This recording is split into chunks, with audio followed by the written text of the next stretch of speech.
Hi, everybody. Welcome to FNS Wrestling Podcast, episode 77.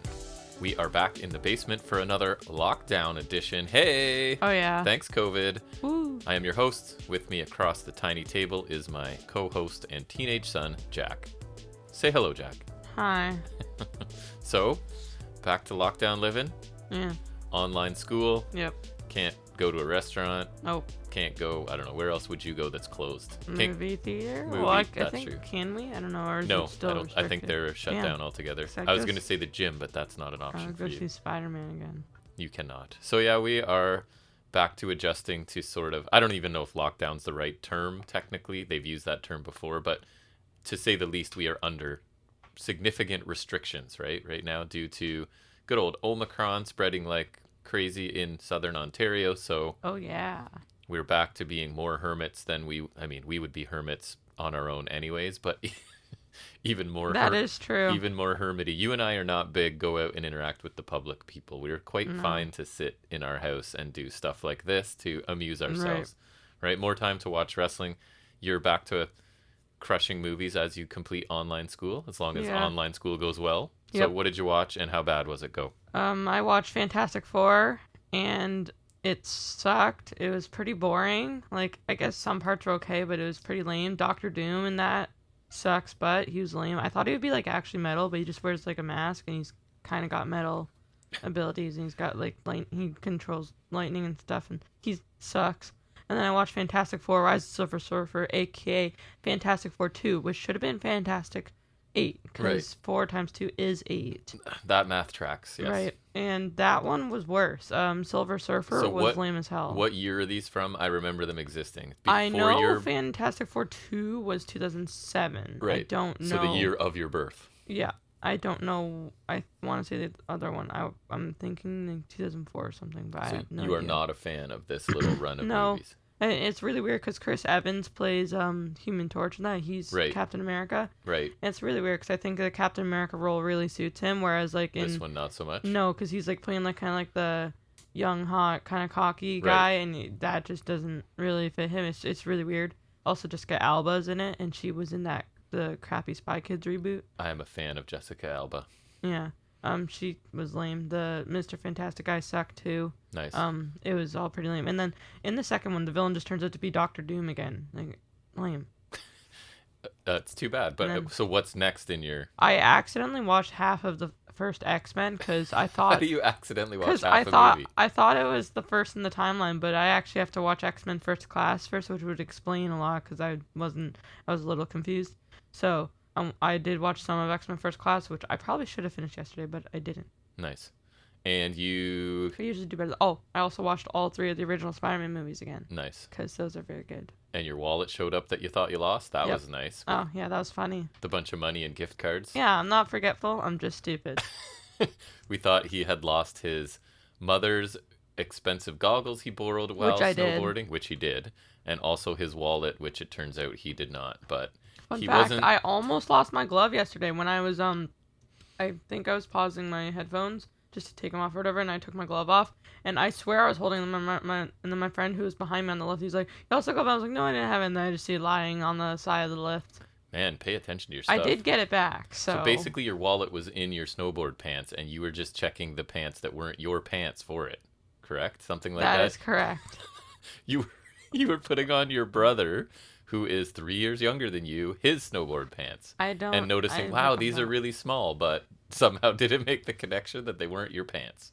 That's I don't know boy. why, because he has 2 pairs, so I assumed one of them was mine, and I forgot where I put mine. Well, you So- were wrong. But anyways, it was kind of funny. So you got out snowboarding again yesterday. It was minus 22 degrees It was way too cold. Celsius. It was bad. And it's interesting because you can go into the chalet, right? But you can't eat in there. So you're not allowed to Still do got any... hot chocolate.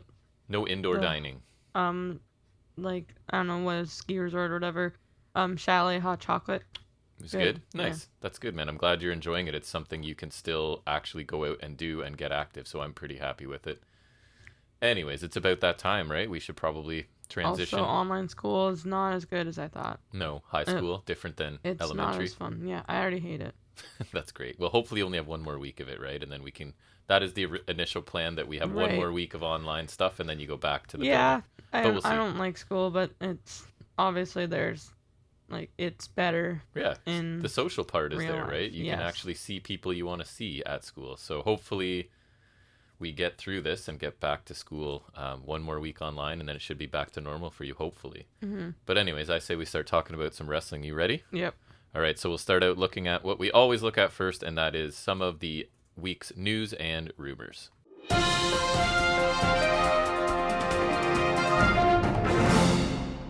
Ratings time. Tuesday's New Year's Evil, which you actually watched some of. I did. Edition of NXT 2.0 drew 685,000 viewers, which is up 3.47%, earned a 0.16 in the key 18 to 49 demographic, which is the exact same as last week. So this was their best audience since Halloween Havoc episode back on October. AKA their last special show. Right, so there's a in trend October. there. October 26th, you're right. And the key demo rating tied for last week's show for the best since Halloween Havoc. And they did have a little bit of competition from college football. So what I thought was a much better episode, the ratings were up a little bit at least for them, which is good, I guess. Wednesday's live AEW Dynamite stayed over 1 million viewers, which is nice. 1.01 million viewers, which is up 3.59%. So a very similar increase to NXT, actually. But the demo rating, a lot different. So NXT's demo rating was 0.16, and AEW Dynamite's was 0.43, which is up a pretty significant 16.21%. So this was the TBS premiere of the show, right? It kind of switched networks, although it's within the same family and under the same umbrella, but a different network. So it ranked number 2 on the cable top 150 this week, and it drew the best demo rating since late September episode. So pretty good numbers for Dynamite, especially in that key demographic, which again, I am told they care more about than overall viewership, is that 18 to 49 demo. So they got a nice rating there and a significant increase from the week before. So I would say a pretty good week for both companies, honestly, which at the end of the day is good. More people watching wrestling is good for all of us, probably, because it might motivate them to try and do things well. What do you have for us? I don't think WWE ever feels that motivation. Well, they don't seem to, no. At least not anymore. No, It's they got their money up front, man. They got all their big TV contracts. Why do they need to try? It's not 98 anymore. They've sort of established where their minimum ratings are going to be, I think. And they've been like, we're okay with that. Right. We're still getting... Because even terrible ratings for wrestling, as weird as it sounds, are still good ratings for, like, cable programming overall or TV programming. Right. Because not many people watch stuff, right? Because who's watching live things anymore? It's all on demand, whatever. So it's like sports and wrestling are really the only things that kind of do well. So even their terrible ratings are still pretty good compared to other TV programs. So they've just settled into this, like, we got our TV money up front, and now we can just sort of relax and do whatever. Who cares? Right. Right. So I've got some Royal Rumble match updates because it is that time of year. It is. So that's fun. On SmackDown, Sheamus and Johnny Knoxville of Jackass fame are confirmed for the men's Royal Rumble match. Yeah. So the updated lineup for the men's match is Sheamus, the Mysterios, Street Profits, Austin Theory, and Knoxville. And then also 19 entrants were confirmed for the women's Rumble. Those being Shotzi, Shayna Baszler, who should still win, 24/7 champion Dana Brooke. Yep, I just said that sentence. I know. I saw a little bit of Raw, and I watched like 15 minutes of Raw and saw her and Reggie coming out to... It was a tag team match. Is it Truth and Tamina, or is it Truth and someone else? It was Tamina. Tamina was the week before, or no, it was Tamina and Tozawa. Right. Yeah. And why do I? And basically, if Brooke got pinned, it was for the title, but any other combination, I don't know, it was stupid. But anyway, sorry, go ahead. Then Nikki Ash, the women's tag team champs, which is Lena and Carmella. That is a terrible tag team. Tamina, Natalia, Aaliyah, Rhea Ripley, Kelly, Lita, Michelle McCool, and oddly Charlotte Flair, who's still the SmackDown Women's Champion. I don't think that really works. Haven't they done this before where they brought back all of these previous women? Was it last year? I remember They do that a lot. Okay, they just need to fill it up, I guess. For surprise entrants and whatnot. Surprise. Well, these aren't surprises. Quote, unquote. I thought they revealed like almost all of them, but 19 entrants still leaves, 11, right? So there's 11 spots for surprise entrants and whatnot. And then that's not 19, so there's a few more that I found particularly interesting. such as the retired Bella Twins. I'm not saying the Bella Twins are interesting. I'm just saying it's interesting that they're here because they're retired and Good are clarification. somehow Hall of Famers. Obviously. Right. Yeah. I thought it was surprising a Shooty Summer Rae is in, which that just feels like an odd return. These are like absolute ring generals showing up for this. It's Right. going to be... And a genuinely surprising one, and not a bad one, is Impact Wrestling Knockouts champion Mickie James. Yeah, this is... Even advertised by Impact, too. But I want to know, is WWE going to refer to her working in another company? I think they mentioned that on commentary. I think I saw something that they did. That is interesting, because that's something I never thought they would do. Even like something small like that, because like WWE has nothing to do with the Forbidden Door ever. No. So this is either a start or just like a one-off, which either way I think it's very interesting. So I don't know, that's cool. I think it'd be really cool if she had the belt too. It feels it like... depends if she retains tonight. Right. It feels like they're basically like have now acknowledged that Impact are in no way a threat or competition, so maybe they can deal with them a little bit, right? Because they're not anything. They're not AEW. No, that's for sure. Yep. Oh, sorry, my turn? That's it. Oh, your turn. What do I have? Unfortunately, I'm a little nervous because two of the people I still care about in NXT 2.0 worked a dark match at SmackDown, and that is Tommaso Ciampa, who defeated Pete Dunne.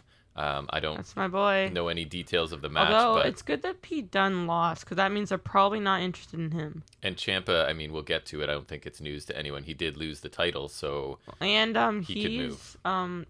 But remember, he's not at all interested in the main roster. I don't blame him, but so my nightmare would be that both of them move to main roster, and then the cupboard is really bare in terms of veterans, right, on 2.0, but veteran, quote unquote, if you're going unquote. with Pete Dunne. I mean, he is, but he's still like he's a young gun. So I kind of hope for their sake they don't move up, although I don't know it's tough now because it used to be like NXT was good for them. NXT's awesome, so I hope they stay, but now no, that's not the direction NXT's going either, so these guys kind of don't have anywhere to go. You can be on NXT where you're going to be an afterthought because you're not young and you're not huge, or you can go to main roster where you're going to be an afterthought because that's just how it works, right? And you're not giant monsters. So I don't think there's much potential for these guys to do anything I care about, unfortunately, because they're both awesome, especially Pete Dunne, right? Huge Pete Dunne fan, but yes, I don't he's see probably my favorite guy left in NXT. I don't see a path for him to being interesting no matter where he goes in WWE right now, and that sucks for him and me. I need him in AEW, but the only issue with that is he can't keep his theme song. I'd be fine if now that we're watching NXT UK, he just goes back there and dominates for a bit too. I'm fine with.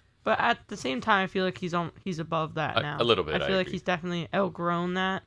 But the second part is he never got to accomplish anything in NXT main, because by the time I feel like the time he got a real good shot at the NXT title, aside from that one match with Finn Balor, was the first episode of 2.0. Right. Because they've now shifted every championship to new crop people basically. I wouldn't consider Imperium new crop. That's true. I think they're the one exception. Yep. Other than that, you got Toxic Attraction. Yep. I think Carmelo Hayes is kind of new crop, but he's kind of I feel like he's kind of like the tweener in this case because he's been around a bit before. Exactly. But so I think you could consider him, and he's also got the Cruiserweight title, so that's done. The NXT title definitely.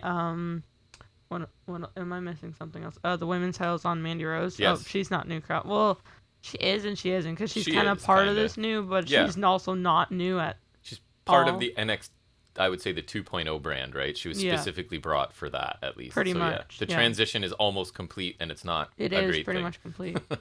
Yep.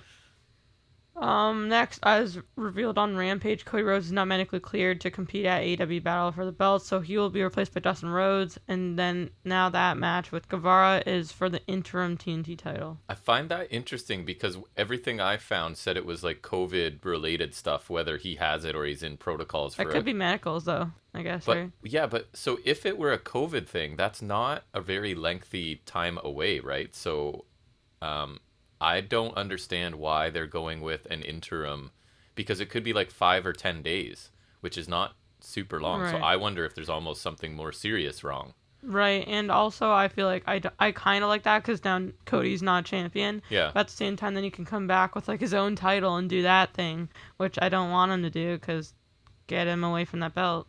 Do you think that who wins this then? Put it back on Sammy already?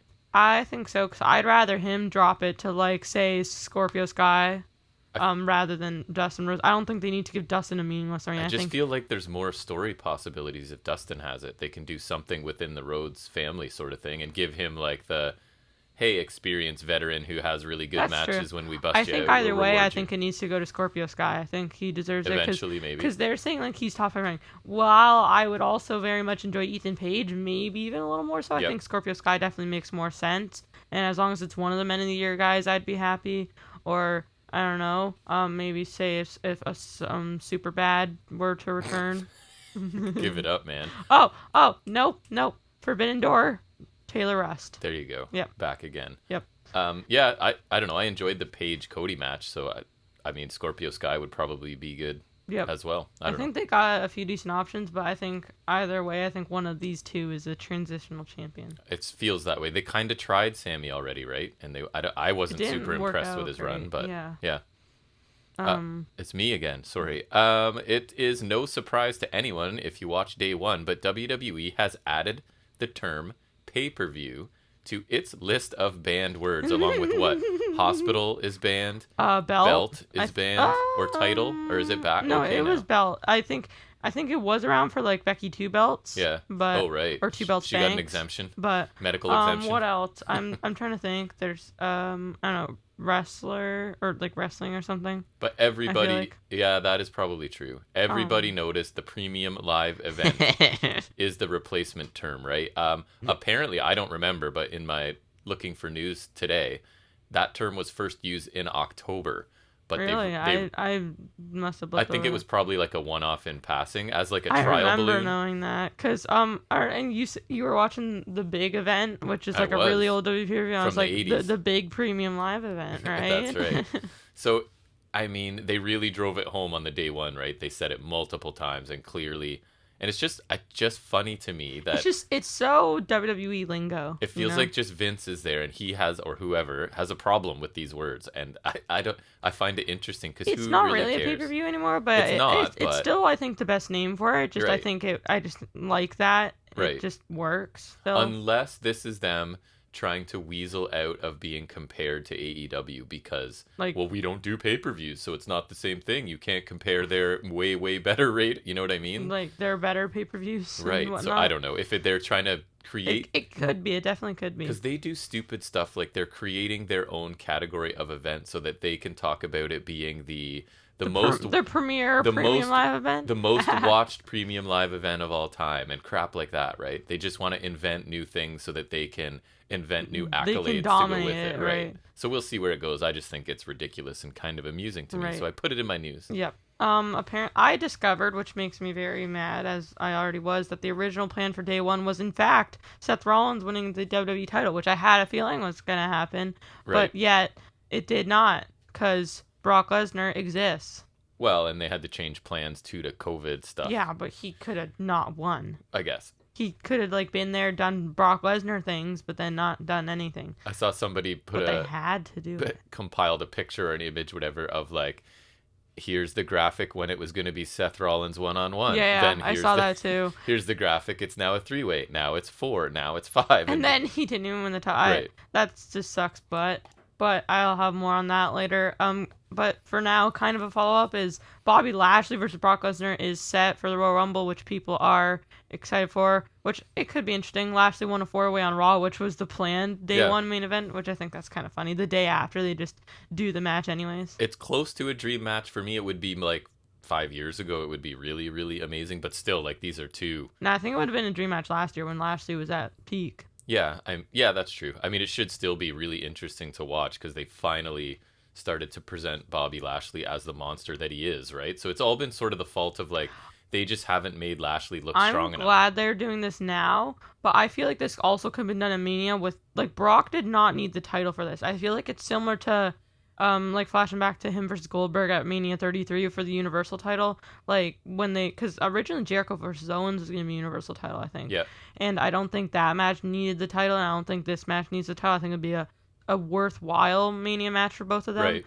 But it doesn't require the title. Yep. So I feel like they should have done that, and then I think the planned day one result should have been gone with. Yeah, I think they're just their fail-safe is Brock Lesnar, right? Ratings are bad. people are out and sick all over the place, throw the title on Lesnar and let him go to both brands, right? Seems to be just like the Brock Lesnar's our savior whenever they really need him to be sort of thing. I don't know if they're right or not, but that seems to be their mindset. They are definitely not. No. The pay-per-view for, what is it, Hard to Kill for Impact tonight, a bit of a change. Apparently the knockouts, it's actually the match I was thinking wasn't going to be very good anyways. So the tag team champions... Oh, I had that too. Nice. The Inspiration, they've been pulled from tonight's Hard to Kill pay-per-view. They're isolating due to COVID close contact. So not that they have COVID, but that they came into contact. So they were supposed to take on the Influence, which is one of, I would say, the weaker matches on that card, it looks to me. So I don't know. I haven't heard if they're replacing it or if they're just getting rid of the match altogether. I didn't see a replacement when I looked this morning, but who knows? Nice. So next, it seems that Roman Reigns' Royal Rumble opponent, I guess, I feel like it could have been Lesnar, but instead it seems to be Seth Rollins, which is very appealing. Mm-hmm. That seems to be set for the Universal title match. It was originally thought that it was like confirmed, but it's technically like not confirmed, although it seems all but confirmed. Yes. You know what I mean? One of those things. Yep. Apparently they were like running a storyline last night where Adam Pearce was picking Reigns' opponent. At the end of the show, someone knocked on Reigns' door. It wasn't Aleister Black. No. And the knock mimicked the Shields theme, and it was none other than Rollins. Him and Reigns had a little stare down, and then Rollins cackled. I did watch that segment because I thought they actually spoke. He does have a nice cackle. He does have a nice cackle. That is true. I assume it'll be confirmed in due time. I very much like the idea of this match. I think these two always make for good opponents. I flash back to Money in the Bank 2016, which is the last match I can remember from that. I know they had a match on Raw in 2017, I think, before Extreme Rules, but I remember liking that Money in the Bank match. I think they always make for good opponents. I think it could kickstart the face turn that Rollins might need. I think generally he's a good heel, and I think if he ever becomes world champion again, I think it's worth trying a heel world champion run. Probably not soon. Yeah. But I think he's also a solid babyface that they really need right now. Yeah. And I think this heel run is very stale. Like I just find myself not interested in him anymore. I still like him. He's probably one of my favorite guys on the main roster by default, but I just don't love this heel run from him. It's like the Messiah stuff was all right. I feel like at least that seemed to have more of a purpose. This whole like visionary Seth freaking Rollins drip god thing, it's okay. It's kind of run its course for me. I saw some fantasy book like Lesnar versus Reigns at Stupendous Mania Night 1. Like in a winner take all. And then Drew wins the Rumble again to face Reigns on Night 2, and then he gets the win to get his moment. But I don't see that happening, because I don't think they would do the double match thing in 2 nights, like when Ibushi won the IWGP double title last year. Like, I don't think they do that. I think they kind of like to have it like separate, like say WWE titles on the one show and the Universal titles on the other show, right? I don't think they're gonna like have that double title match and then Reigns defend again. I feel like if they were gonna do a double title match, they would book that on Night 2, because like it's the most stupendous double title match of them all. Even stupenduser. Yes. I think that this match at the Rumble will be Rollins' first shot, because I think he's still in this boring heel run. Maybe he puts up a good fight but gets his ass beat, and then I could see him maybe winning the Rumble, because I honestly don't know who's going to win this year. Like, yes, there's not a lot confirmed right now, but just feasibly I don't see many. Like, I feel like there's not really a favorite. Omos. So far. No. He's really big. Oh, that's true. He's the biggest man there is, so he wins. Right. So I don't really see him. And then I feel like he could start his road to redemption, and by Mania, he's like a full babyface again, and he wears white gear at Mania. Wear white gear at Mania, please. And also somewhere along the line in the process, Freakin' is removed from his official name.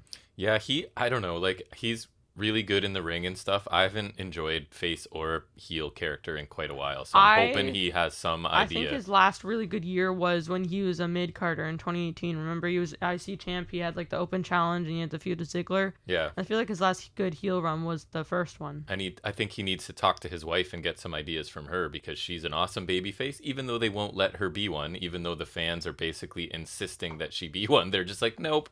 We don't want her to be, right? So anyways, did you want to talk about the NXT? Right. Because that's the only one I have left is related. So, Samoa Joe, Timothy Thatcher, who's not dead, and William Regal, of course, among other NXT personnel, have been released. That sucks, because in I think it's 9 months, Joe's been released twice. Yes. and also now William Regal just How a do you further. release William Regal? I honestly don't know. I don't know where he'll end up or whatever, but it's really hard to have a good, believable babyface authority figure, and he's the best. I don't He know. was He might be awesome. my favorite ever. Yeah, I'd he have to was think really about it a good. bit more, but Well, because I feel like a lot of times general managers feel like forced, they're too yes, involved, or like right. they start like picking favorites and they usually fall. They almost always fall Yep. into a heel role. But William Regal never did that. He was always there when it was needed. Right. He always did it like perfectly.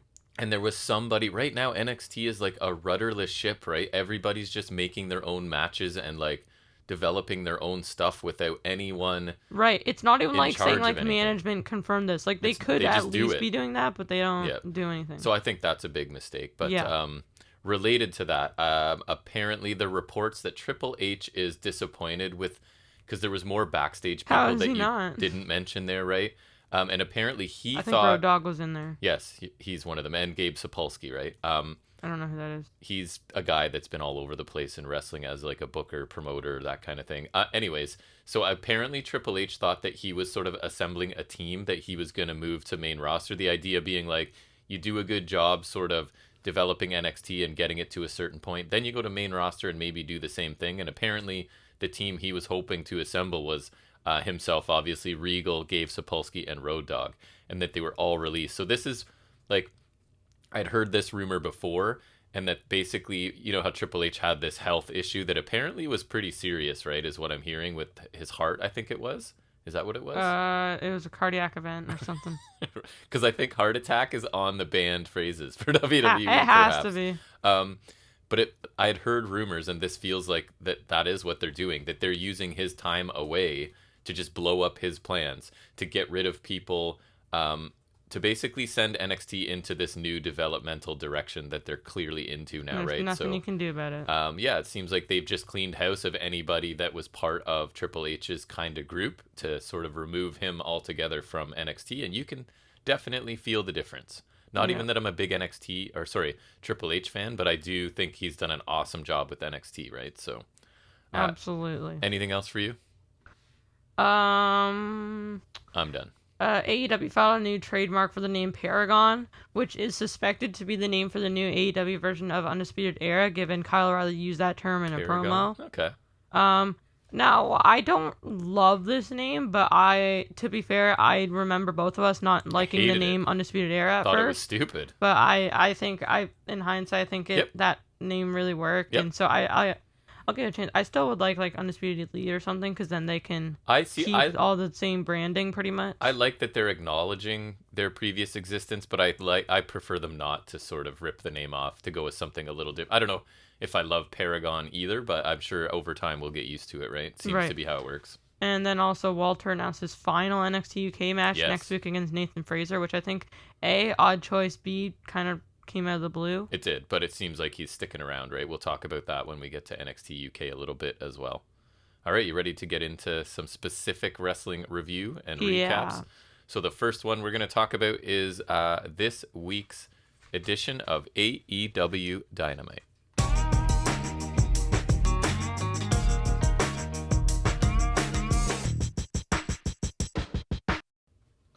And we kick off with Hangman Adam Page versus Bryan Danielson for the AEW World title once again. Sure do. With Mark Henry, I think it was Jerry Lynn, and Big Show. Yay! Very judges. Lackluster group of judges, right? So it kind of led me to believe they would not be involved, because people were like, the speculation was Bret Hart's going to be there, or all kinds of other people that... How are Big Show and Mark Henry qualified to judge this kind of match? What would they know about this kind of match? That's a great point, because they've been involved in so many lengthy, like half-hour or one-hour matches, wrestling matches with actual wrestling. Now, Jerry Lynn, on the other hand, he is definitely qualified. He's amazing. If you haven't seen Jerry Lynn stuff, you should probably go back and watch some Jerry Lynn RVD matches. Jerry Lynn's fantastic, but it just felt like they just grabbed judges from backstage, basically, right? And some people had built it up like they were going to bring in specific people or whatever. So it wasn't really disappointing to me, because I hated the whole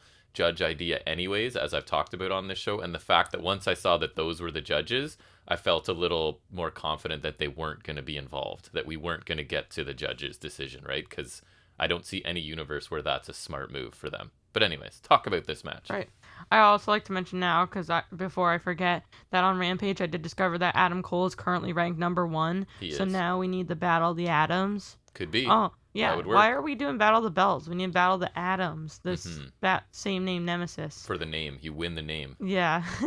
Honestly, though, I would love that match, because I think they're two of my favorite guys now. It's and coming they're up. Both Adams. NXT has gone back to a match for basically a woman as property, right? So.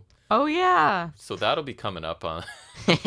So who knows what you could have a match for these days? Right, literally a match for your legal name. Yeah. And then Adam Page loses and has to be Hangman Page always. Page. Right. Mm-hmm. Which, I mean, that wouldn't be much of a difference. Anyways, this was another superb wrestling match. This time kicking off 2022, literally, because it's their first Dark doesn't count. No. So this is a pretty strong match to start the year off with, I would suggest. Yep. Some notables, there was an aggressive collar and elbow tie-up until a break in the corner is forced. Danielson pushes Hangman off the ropes into off of a side headlock, and ducks out of the ring, but then Hangman just keeps running and then hits a suicide dive. Mm-hmm. So that was pretty cool, but he misses that Orihara moonsault to the outside. I only know that because of Excalibur. Yeah, Excalibur's awesome. Yep.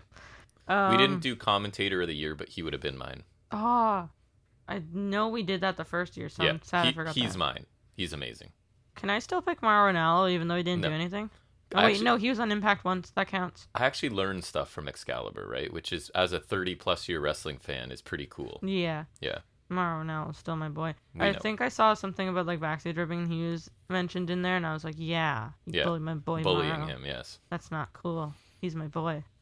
Next, Danielson countered a later suicide dive attempt to send Hangman shoulder first in the barricade, just kind of sidestepping and then guiding him into the barricade, which I thought was kind of cool. Mm-hmm. Then later on, corner strikes by Danielson, and then he grounds Hangman and hits a stomp to the tricep, bends his arm back so the tricep is exposed and then stomps on that. Springboard clothesline by Hangman with Danielson on the apron, of course, and then the slingshot plancha to the outside, kind of a standard combination from Hangman. Hangman gets busted open again. So much blood. Bryan targets it immediately with punches. Repeated headbutts to that open wound by Danielson post-commercial break. A front chantry suplex followed by elbows to the head. Hangman flips over a German suplex attempt from Danielson, hits a bridging German suplex for 2. Both of them go over the top rope in a suplex position, but they hang on. But then Danielson sends Hangman in the ring post face first. A post-commercial break headbutt exchange atop the turnbuckles, which ends in an avalanche moonsault fall-away slam by Hangman for 2. Awesome. That was pretty sweet. Yep. Hangman catches a dive from the apron by Danielson and hits a deadeye on the outside. Tries to fall in the ring with a buckshot, but Danielson just drops to the mat and is as he is nearly hit. Orihara moonsault connects this time by Hangman to the outside. Danielson ducks a buckshot and hits the single leg knee for a 2 count. Then we get a headbutt exchange. Later on, a heel hook by Danielson. Nearly gets it, but Hangman's able to get out and hit crossface shots. The finish comes with a high back suplex by Hangman, followed by the buckshot lariat, and he backdrop picks driver. Up the win. Yes. Win. He did pick up the win. Yeah. So that's cool because Danielson's not lost yet. Right. This was. I absolutely loved this match as well. Their first match snuck in just at the end of the year to be my 2021 match of the year, and I just love this one too. It felt different from the first. Different enough at least, right? But also kind of similar. Amazing on its own. It started a lot faster, right? And it never really stopped. These guys didn't need to pace themselves for 60 minutes, right? So they could kind of go a little bit quicker right from the beginning. And to me, it really felt like two guys desperately trying to win rather than two guys putting on a show. Like, you actually had the feeling of they want this to win this match and have this championship. The crowd was ridiculously hot for this and just added to the big fight feel of it. Just a few things, like Page, when he went for the first buckshot when Danielson collapsed to avoid it, which I thought was an amazing and then he kind of played possum and went with try to get a roll up after. Yeah, apparently that's an homage to I think an Okada match. But anyways, Page, the facial expression he had right before going for that buckshot that he didn't hit just looked incredible, so intense, and a face that I don't think I've seen him make before. And then another, at about 20 minutes in or so, when Page is covered in blood and he's doing the jumping jacks to sort of mock Daniel Bryan, I thought that was just an incredible, possibly even iconic image of bloody Hangman doing jumping jacks. I feel like that makes a good gif. Then Danielson, like, this whole time we've been talking about how cool it is that he's winning all of these matches with different moves, right? And that really helped. It paid off in this match because he tried, I think, all of those moves to beat Page, and he just couldn't do it, right? So all of the things that he's I think that's also a feather in Hangman's cap, too. Absolutely. All of the things that he's beaten other people with in AEW, he couldn't put away Page with. So just the drama that these two can create in a match is incredible. I was absolutely captivated. I'm already going to say that this is a match of the year contender for me for 2022. That's what I said. Like, I love this match, and it's just early in the year instead of late. I don't know. My only issue is, like, I don't know how the rest of the show is supposed to follow this match. Like, this is a match that I would say if I was trying to convince someone to become a wrestling fan, at this point, this is probably the match I show them right now, right? And that's one of the biggest compliments I can give, because I think a non-wrestling person could watch this and be as long as they don't mind blood, because Brian Danielson bled like an unbelievable amount. Yeah, right? So I would also recommend the Omega Dance. I still love that. If they don't have a problem with blood, this is the match I would show them. I can't believe I'm saying this, dude, but I think I might have liked this better than the first one, which was my match of the year. Like, I loved this match. This is professional wrestling. This is what I want. Bryan Danielson is the run he is on right now. Like, it's an all-timer for me. The guy is just everything he does.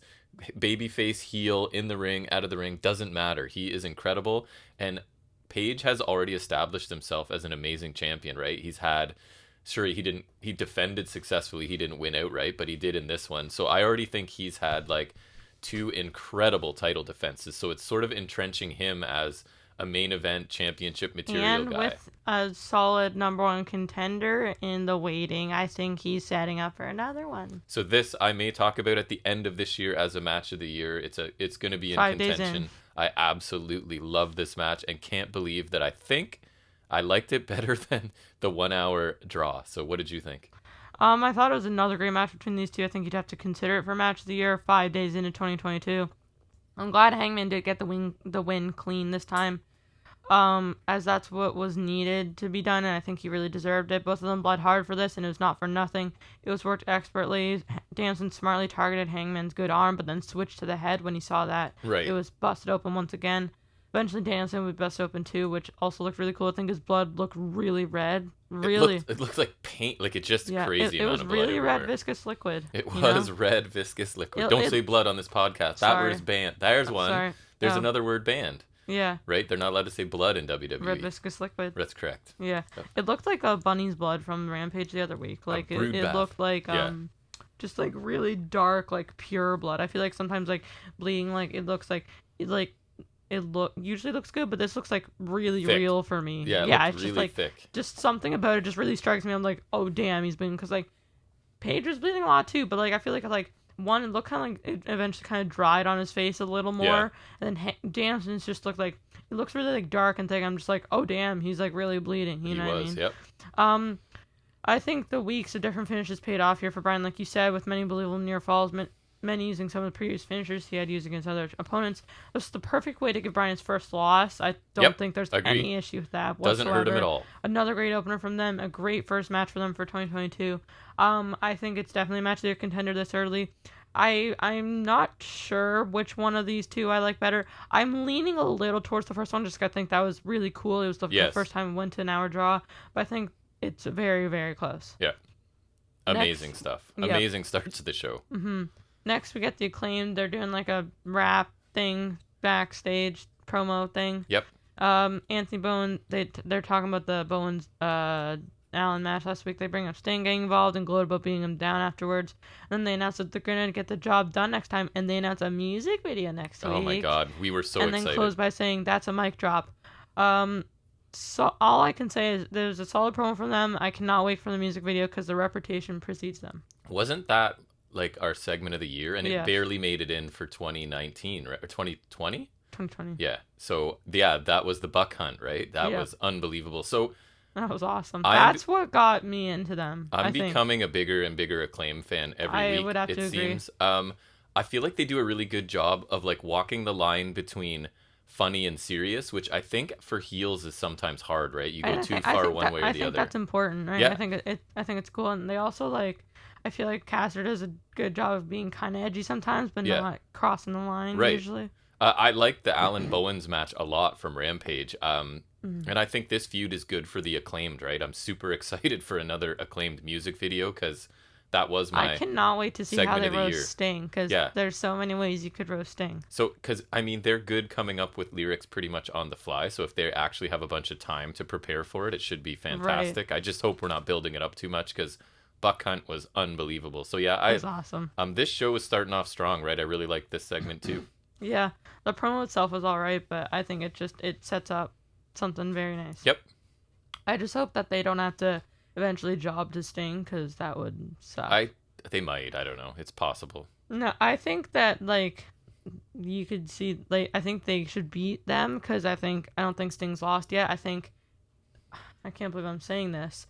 The win over Allen? Sting would be like that would kind of propel them a bit, It would, just because for 100%. whether he should be or not, Sting has been protected thus far. Yep. Like whether that's how they should be doing it, or like that's just what's happened, and I think that would help them. And I don't think they'll win the titles yet, but I think they should definitely get a title shot against the champions. And Acclaim don't have to win clean, so you could protect Sting a little bit, right? Yeah, that's true. Yep. And I don't think they need a title win or in their first shot, but I think along with Santana and Ortiz, they are leading choices in my book for the next champions, because I think they definitely deserve it. I think maybe they could improve a little more in the ring, but they have time, because I think title runs usually last a while in AEW, and there's definitely not new champions. No, Acclaimed are getting better by the week and are just a really good heel tag team. Kind of old school, new school combination, it feels to me. Right. And next we come to MJF versus Captain Sean Dean. Mm-hmm. Captain of what? I don't know. Like military guy, probably. I'm guessing. My description is the word nothing. Mine was Sean Dean versus MJF. MJF. Nope. Because something else happens instead. Mainly I think CM Punk runs out and then MJF runs off, and then he hits a GTS to Sean Dean to give MJF a DQ loss. Yes. So now I saw this funny thing of the three people to give MJF a singles loss. I think it was Moxley, Yep. Jericho, and Sean Dean. Perfect. Because technically he did do that. Yep. So then it kind of just turns into a promo segment between Punk and MJF. Punk says this is MJF's future, and this is what happens every time MJF steps in the ring while ducking Punk. Huh? Like, they went last week saying, like, Punk is done with him, MJF is moving on. Right, and now not. So that was my only sort of criticism of this, is Punk being like, you're moving on from me, that's fine. And then, remember, I thought that was weird because they were chasing each other around the stadium. And then it's like, we're just going to drop it. And now, clearly, they're not dropping it. But anyways, that's a nitpick for me. Yeah. MJF says he's already stuck in the cesspool, referring to wherever they are. Don't ask where, because I don't remember. Yes. I already forgot when he said the line, too. Punk says they are winners and MJF just lost. MJF says everything Punk says is fake and induces boredom. MJF says Punk said he would go after the title, but he ended right back where he started because he makes Punk relevant. He says Punk isn't who he used to be and he isn't their savior, but MJF is. He talks about how offended Punk seemed to be at the Roddy Piper line, but Piper had enough talent to actually main event WrestleMania. Ooh. And he says maybe if he isn't shown enough respect, maybe he'll main event Mania too. Mm-hmm. I think that'd be pretty stupendous. Well, I like him teasing going to WWE. I think that's cool. Because I don't think he will at all. No, I think he's one of their best guys. It's realism, right? I like that. Yeah, I think that's pretty funny too. Punk tells him to get in the ring and he'll kick his ass, and all he wants to do is give him the ass kicking he deserves. He makes some crack at Mania. Yeah, he said something about you could go sign with them basically and be on night 4 of the 2-for-1 whatever, and then be released basically, which I thought was pretty funny. So he's taking shots at WWE for having 2 nights of Mania now, and as well releasing tons of people all the time. So they already released like a few people this year, right? Yep, that's right. MJF gets fired up and asks if they want the match. You want the match? And he says next week it'll be Punk versus Wardlow. Mm-hmm. I hope CM Punk likes powerbombs. Yes. He says the difference between him and Piper, and Punk says the difference between him and Piper and MJF is him and Piper would fight anyone anytime. So he says, bring on Wardlow, and then Punk will eventually put MJF to sleep. Right. So Actually, your candidate right here. this was some interesting, like, anti-hero stuff from Punk, right? He basically GTS'd an innocent man to get a rise out of the heel, right? Which is kind of like Austin vibes, because he's gonna stunner everybody and anybody, right? So, yeah, I thought it was a little bit anti-hero, so maybe a shift for Punk. I don't know. I really like MJF's angle that he makes Punk relevant. I kind of like that, and I don't disagree with a lot of the stuff MJF says about Punk, to be honest. I really like that Punk just stands there and doesn't interrupt, right? He just patiently waits for his turn to talk, and then sort of MJF hinting again at signing with WWE. I like. He did some nice work. He had to turn the crowd back around because he was getting chants, right? So then he started to sort of insult the crowd again to get it back on track the way it was supposed to be. Do you remember what it was that they were chanting? Was it MJF or something? I can't remember. Punk took a couple shots at WWE, which I have no problem with, as long as it's not everybody doing that. I think it's fine for Punk to do it, because he obviously has some long-standing grudges with them, and one of his complaints was that he never main evented Mania, right? So that's MJF taking a shot at that. When he should have, probably. And then I liked MJF feigning getting really angry near the end of this, only to reveal he's still not going to face Punk. And I'm intrigued because I think Wardlow has to lose here, doesn't he? After squashing people for weeks. So that seems kind of strange, unless, remember, my fantasy booking would be that MJF comes out and attacks Wardlow to get Punk DQ'd. So that gets Punk the loss, and it also sort of brings his situation that is lingering with Wardlow to a head. He could be like the smart heel that's one step ahead, and like, you think I don't know what's going to happen? You think I don't see that you're about to turn on me and I'm going to do it first before you can, sort of thing. Or he could play a coward and say like, oh, I just didn't, or like, I wanted to get you the win or whatever. Yeah. Or like ensure the win because Punk's been beating all these guys who are better than him. Right. Like, and bottom line, I got you the win, buddy. Sort of thing. So I feel like then he could, I would like that. Like, he was like a step ahead. Maybe he brings in someone else or something like that. Yeah. Or I guess he still got FTR in them. Or he could play the slimy heel MJF like he usually does, where he could be like, oh, look, I helped you get the win. And he could, because he's been saying like Punk's been facing inferior competition, but then since he always contradicts himself on purpose, he could be like, Punk's managed to beat all these people who are stronger than him, bigger than him, sometimes better than him. Like for example, he beat Hobbs, like who you could compare to Wardlow. Yep. And he could be like, and I didn't want you to do that, so then I could like get you. Then like, there's a lot of ways he could go. I think that'd be pretty cool. I was saying like, also there's gonna be some sort of shenanigans next week, so I don't think either of them should lose clean. Right. But yeah, I thought this match was nothing more than an angle set out the promo segment, but that's fine, I guess, because I think the segment was pretty good. Me too. I liked it. It was a little odd after the stuff last week, but I guess now we're back on track to this after 1 week of not. Yeah, I thought this was two really good performers on the mic, right? Just going back and forth. And I was worried that this feud was going to be overexposed with just a lot of time on TV, but I thought this was really good. Like, I say it sometimes, right? And I don't know, maybe it's meaningless, but I thought this was just a really good professional wrestling segment, right? Two guys that are awesome on the mic, going back and forth with little jabs and shots at WWE. I thought it was really good. Mm-hmm. I would say that this could have been done without the match, but at least that kind of furthered this racking up wins storyline, which kind of made sense. So I actually kind of like that was kind of incorporated. Well, and the cool detail too that I don't even think that they drew enough attention to is that your records reset in the new year. So MJF now has a loss on his record, right? Which is pretty smart stuff. Which I think is also why Cole is like 6-0. Probably. I don't know. Right. How so that's a cool little 6-0. detail to get MJF a loss when your record's been reset recently. So I thought that's cool. Makes it even worse, I guess. Or it's not like he's like 10-1 or something. Right. It's the new year and now he's got a loss to start out with, basically. Next we get a Cody Rhodes Sammy Guevara package. This aged well. Yeah, not happening. And of course it's narrated by Go Big Show judge. I want to say I don't think it's Rosario Dawson. I think it's the other person. I don't know. I don't care. Yeah. She says Cody does everything big. Sure. Like he does get big sometimes, like when you put 14 pounds of muscle. 14 pounds of muscle. Yep. And at Battle of the Belts, it all starts again. She says Cody beat Sami in the first Dynamite. That is a fact. And over the next 2 years, Guevara became a pillar of AEW and upset Miro for the TNT title. talks about Cody's third TNT title win, third, and plugs the Go Big Show again.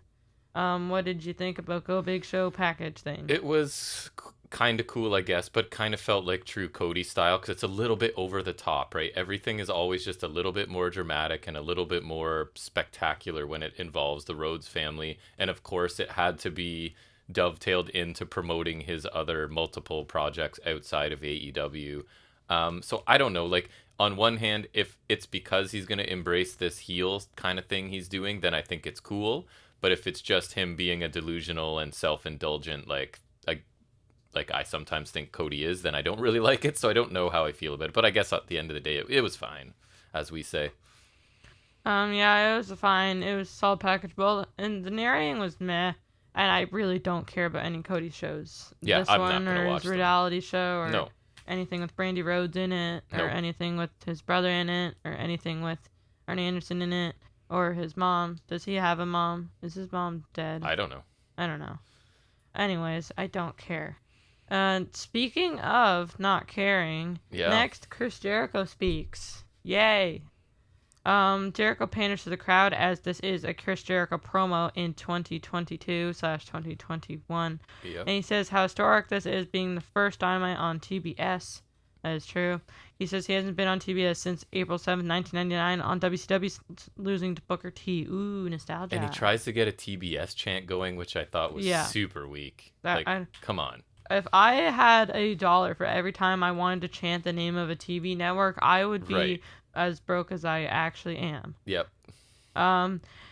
He says it's great to be back after the attack, from 2.0, and that's why last week he came back to get a bit of revenge on 2.0, who then come out. Matt Lee says, welcome back. Chris Jericho is like, how you doing? Or, I don't know, I can't do it, but I like how he says it. It's funny. Lee says he doesn't know if Jericho remembers the last time they ran into each other, but they gave him a taste of steel chair. He makes square head cracks at Matt Lee and tries for a chant again. It does the same with Jeff Parker, going with Pinhead. Oh my god. Just lame. goes back and forth between Squarehead and Pinhead. Parker asks if Jericho wants another taste, and Jericho grabs his baseball bat, but Garcia sneak attacks from behind until Prime Powerful and Eddie Kingston make the save. And they're not wearing face paint this time. Yeah, I don't know, man. Jericho's just juvenile, and it feels kind of lazy to me with his stuff here. And then I think it hurt 2.0 a little bit because they look kind of dumb having to like react so demonstratively. Which, I mean, they are kind of dumb sometimes, but it's never like too. It's always to an extent. Right. So I don't know. The rest was fine. Like the attack and stuff was okay, but Jericho just seems to be kind of cruising here and coming up with stuff off the cuff almost, and I don't think it's good. Like I don't think he's doing a very good job. Yeah, I used to say they could keep him around because his stuff on the mic was still funny, like when he was kind of heel leader of the Inner Circle, champion and whatnot. But now I just don't see any use for him. I'm kind of over him, right? So I did not love this, especially Jericho's part. The other guys were fine. Yeah. This is not great if I'm being honest. Jericho comes off as childish or juvenile, like you said, or something, and now he just tries way too hard to get crowd chants going. He has really become a shell of his former self. It doesn't really offer anything anymore. Like I said, I was fine with him staying around because he's still okay in the ring. Like, he's okay. Yep. And entertaining on the mic with, like, his heel stick and whatnot. Like, or when he was on commentary, that was also fun. But now I think he's neither. I think he needs some sort of other role because it's getting boring and formulaic, or just retire. I think it's time. I think he's earned that. He could just go on in his band now. Just not this anymore. Yeah, I'm not a big fan anymore either. Moving into better things, we get a promo from Undisputed Era, or Paragon, I guess. Right. I don't know. I'm going to call them Undisputed Era until I can't no more. Which I feel like I always try to do that, and then just eventually with the new name for a while, like it takes Frankie over. Monet or something. Yeah, it takes hold eventually. Yeah. Yep. But I will deny it as long as possible. Cole says last week was awesome. Talks about how they whooped best friend's ass. Cole says he knows Kyle kicked him by accident, but the Bucks' system was not an accident because their faction will be unstoppable. He talks about Jake Atlas randomly and challenges him to a match on Rampage. And he says he is still the guy everyone talks about, and he'll give Jake a one-way ticket back to Orlando. Boom, roasted. He says it's a new year in the same Adam Cole Bay with a number one contender spot. Yeah, I like because Cole is already hinting, right, that he's kind of got to play moderator between Red Dragon and the Young Bucks, which I think is a storyline AEW will develop slowly and beautifully, and will have some kind I of think awesome eventually payoff. he should stick with Red Dragon though. Redragon. And then he quickly turned his attention to Atlas, which is nice because you want to give the new guy some attention too and sort of put him over a little bit. So Cole, as always, right? He's believable. I'm interested to see Atlas wrestle someone good outside of Are you NXT, calling him right? an asshole? No, because Atlas just never, like, I've heard he's had some incredible matches on the indies, and in NXT he never really he was just really bland and boring. Yep, that's why I extremely dislike him. So I'm hoping that we see better from him, and Cole could definitely pull a good match out of him. So I like this promo, and I'm hoping that the match with Atlas is good because I want to like Atlas. So the top 5 is it's kind of weird. Number 5 is Hobbs with 1-0, so he definitely needs a title shot. Scorpio Sky is ranked number 4 with 1-0, and then Bryan Danielson is 3 at 0-1. Which how is 0-1 above 1-0? 0-1, I don't know, because he's amazing. But that's the problem with rankings when people have one match for the year, right? Like, that's kind of one of the flaws in the system. Wardlow's also got 1-0, but he's over Bryan Danielson number 2. And then Cole is number 1 with, you want to hear his record? Well, now it's 1-0, I guess. But as of January 7th, it was 0-0. Right. So it feels like they're kind of still considering the perfect record 2021 a little bit, because otherwise, what do you do? Nobody has any matches yet. Yeah, because, like, I don't know, I guess some of the career records are different. Like, Wardlow's overall is 40-6. Right. Whereas, like, Bryan is 13-2-2. Mm-hmm. Wait, he has 2 losses? That doesn't sound right. No, it does not. Anyways, I thought it was a solid promo as well. I'm glad to see they're still all in good. Undisputed Era, that is. Cole vs. Atlas could be solid, but Atlas is just not... He's just not interesting. Not great. We'll see. We watched Rampage. We'll talk about it later. That is true. We did. Wardlow versus Antonio Zambrano. Doesn't matter. I think he's local talent, was my understanding. Yeah. In a squash. Spears hits a Death Valley driver, aka the C4. Just kidding. It's not a C4. On the outside, while the ref isn't looking for the match starts. And Wardlow's irritated by this, right? I think is the idea. Mm-hmm. Right. Match starts. Wardlow hits a powerbomb. And notables only, so 3rd powerbomb by Wardlow. And then the 4th powerbomb rolling into a 5th by Wardlow for the win. It's just the same squash again. Nothing interesting. I have nothing really to say. Yeah, I don't really get what's going on with Spears and Wardlow. I think he has to have a real match next week at least. Are they competing to hurt people first or better or something? JR did sort of throw out somewhere along the line, and I guess this is what they're trying to get across, is that everybody in Pinnacle seems to be mistreating Wardlow, right? So it's not just MJF that's the problem. It's the group in general that they're trying to get across. But I don't know. This story for me just needs to get moving, right? And I guess it's going to, because Wardlow's not going to be 5 power bombing Punk and then leaving. So I guess it's going to have to, something's going to have to shake out of this next week. And it's about time for me, frankly. Like, it's fine. Whatever. I agree. He's a monster, but how many times can I watch him power bomb people 5 times? Next, we get to the exciting tournament finals. Yay! Well, there was a brief little package with Layla Hirsch and Statlander got I didn't beef. cover that. My summary was really Layla Hirsch and Statlander got beef. I think it's sort of furthering the Layla Hirsch possible heel turn that's coming for her, which I think would be great. So just a quick little package that nothing special. But then, yes, we do get the finals. Jade Cargill versus Ruby Soho for the TBS title, TBS tournament finals. The longest and probably least deserving of being long. It moved at a snail's pace, right? They spread it out I think for months. Generally the matches haven't been, like, I feel like they could have gotten this over with way sooner. I mean, I guess now it's the first TBS title, TBS show. It was a lot better than the WWE women's tournament. Which one? The one that, like, all of the matches combined totaled 19 minutes. The Queen of the Ring. Which would probably maybe talked about in our worst of if we ever get around to getting that recorded. That could be something, yeah. Yeah. Or, like, I guess they could have just started the tournament later and then moved it faster, because I feel like it's been really slow. Like, other than, like, I think Deeb, Sheeta, and then someone versus Nyla Rose. Oh, I think Sheeta again. Like, there hasn't been many matches that really stand out to me. No, they've been, like, solid but not spectacular, I would say. Soho versus Nyla or something. I don't know. Some solid stuff, but nothing, like, it's blown me away. Agreed. And so, yes, this was a mediocre tournament final. I have, like, 5 notables. Go for it. And it was a decent length match. First off, I noticed there was Martinez coming out again, but she ends up in a brawl with Thunder Rosa, so I guess that's going to occupy. Yes, which I'm Rosa excited for, honestly. Corner thrust kicks by Soho, and Soho bringing out the big guns, middle rope arm drag. Whoa. Oof. Shoulder breaker followed by a pump kick for 2 by Cargill. Saito suplex by Soho for 2 at one point, and then the finish comes with an avalanche jaded by Cargill for the win, aka Glam Slam.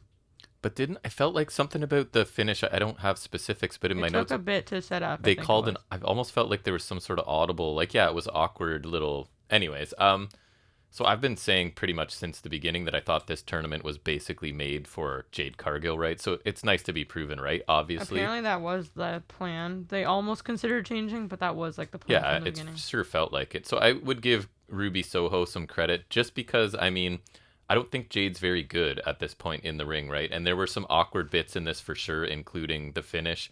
But it turned out to be a decent match, mostly due to Ruby Soho. Jade for sure needs to keep getting better, and if she does, she's definitely money because, I mean, she has a presence and charisma and a look that just nobody else has.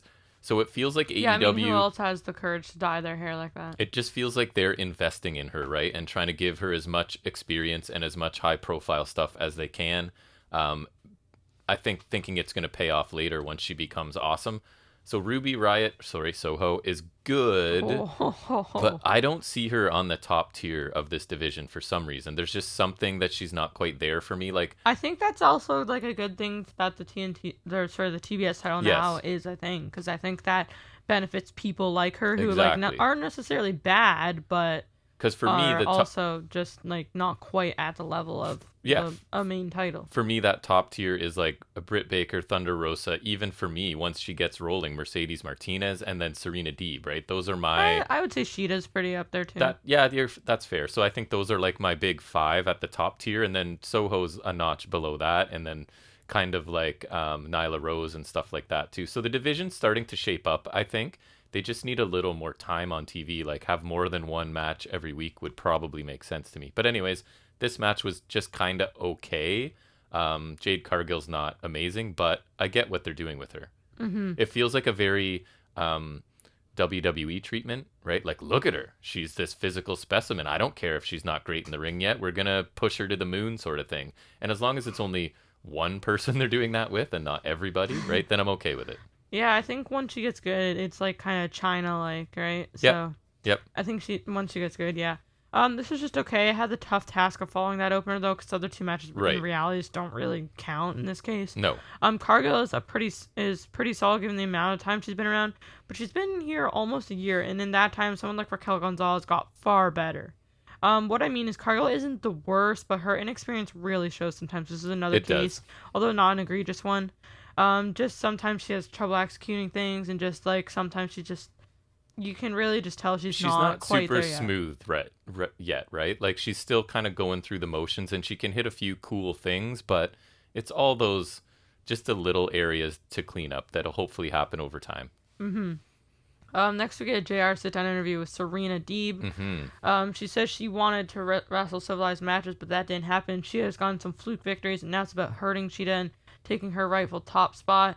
Deeb says there is no one on her level, and she's a professor because she has a PhD in this. I love this because this is my preferred segment for JR, right? And I love him in this role of the backstage sit-down, serious, like, feels legit interview style. I thought Deeb added even more depth to her character, showed some great intensity. She just has a problem with Hikaru Shida, right? And she's just hung up on Shida, and I liked it. I think little segments like this do so much to help with character development, and it's such an easy thing to do. They feel like something that would happen as part of a legitimate sporting event, right? And I really like that. And I know I say it all the time, man. I was so wrong on Serena Deeb. Like, when she came, I thought she was just kind of generic, kind of overrated in the ring, not a lot of personality. She is fantastic, and I'd be totally fine with her getting an extended title run at some point. She's awesome. I thought this segment was really good. I forgot to mention, she said she went to Tony Khan to demand a match against Shida next week. Right. Shida will not walk out on her own. Nice. But I thought it was a great promo from Deeb. Some good lines. It makes sense from her point of view. I'm happy they're having another match next week. Kind of disappointed there's no stipulation added. They could have done something. I kind of need that at this point. Mm-hmm. I just hope that this is back to their standards. Because is this match 4 or 5? 4? 4, yeah. So maybe match 5 then, which feels like kind of the typical thing. But yeah, they should have just made it a best of 5 or best of 7 or something. Yeah, that would have been cool. But yeah, I like the segment a lot. Next, we get the match of the century, Iron Man match, Malachi Black versus Brian Pillman Jr. Right. in a fairly short enhancement match. It was. Enhancement Iron Man match. Yes. Those exist. Because that exists. Imagine. That would be kind of funny. That could exist. I could see that being a thing. But notables, there was a shoulder tackle by Black, and Pillman comes back with the drop kick, which looked pretty nice, actually. Roll up for 2 by Pillman. Then Black catches him with the roundhouse after a commercial break, and then since there wasn't many notables, the finish comes with the springboard botch by Pillman, and then he gets hit with the Black Mass. Yeah, I don't think the finish was the way it was supposed to go. I'm pretty sure he was supposed to take the Black Mass coming off the ropes, right? But he didn't. But it was a pretty quick shift on the fly that looked okay. I mean, I thought the match was fine. It was all it really needed to be, right? Like, it just needs to be another pretty convincing win by Malachi Black on his way to whatever he's doing next. And I'm guessing a tag team partner. He seems to have problems with the Lucha Brothers right now. So I guess because of Pac. Because he's going to need a tag team partner, and I'm really hoping that Brody King gets here soon because he's awesome, and they would be a ridiculous partnership that I would love to see. They're already PWG tag team champions. I thought this match served its purpose, but it was nothing special. Mm-hmm. Yeah, I thought it was an alright match, but nothing amazing as it was pretty short. That being said, I thought the Garrison Black match was done far better. But you're right. The botch by Pillman at the end was pretty funny.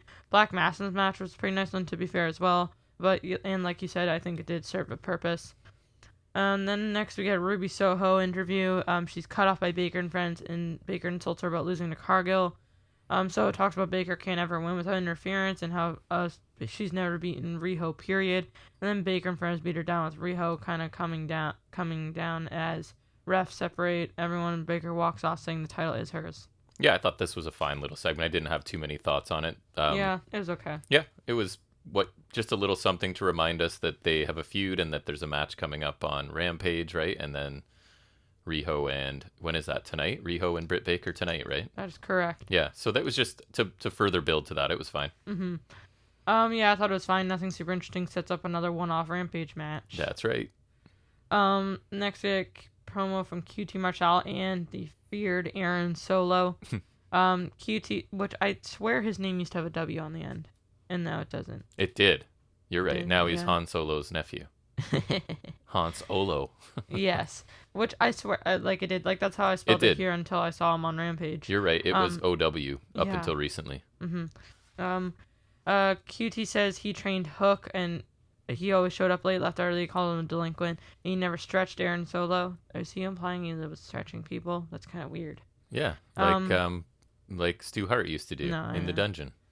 Solo says, "Stretch me if you can, survive if I let you." that was bad. But I liked QT mentioning that he helped train Hook, and that Hook was kind of not lazy, but like not as dedicated or whatever, I think is what he's trying to say. So I don't know, it was fine. The kid's gonna get killed by Hook anyways, so.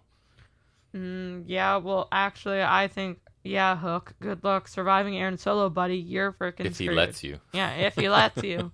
The promo was meh. Still don't like QT, although I'm thankful I haven't seen him in ages. Oh yeah, they've cut way back on him since that amazing feud with Big Show.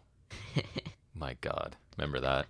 What were you doing, AEW? That was one of your few big misses. The funny part is, like, Big Show's not wrestled at all since then. I think he had one dark match or something. He should not be wrestling. He's weird. A judge. Dark match has an entirely different meaning in AEW. Yes. Next we come to our main event, which is Jurassic Express versus the Lucha Bros for the AEW World Tag Team Championships. Mm-hmm. Yay! Where nothing at all Nothing of note happened. Nothing bad happened. Oh, God. I saw that 3 times, man. Yep.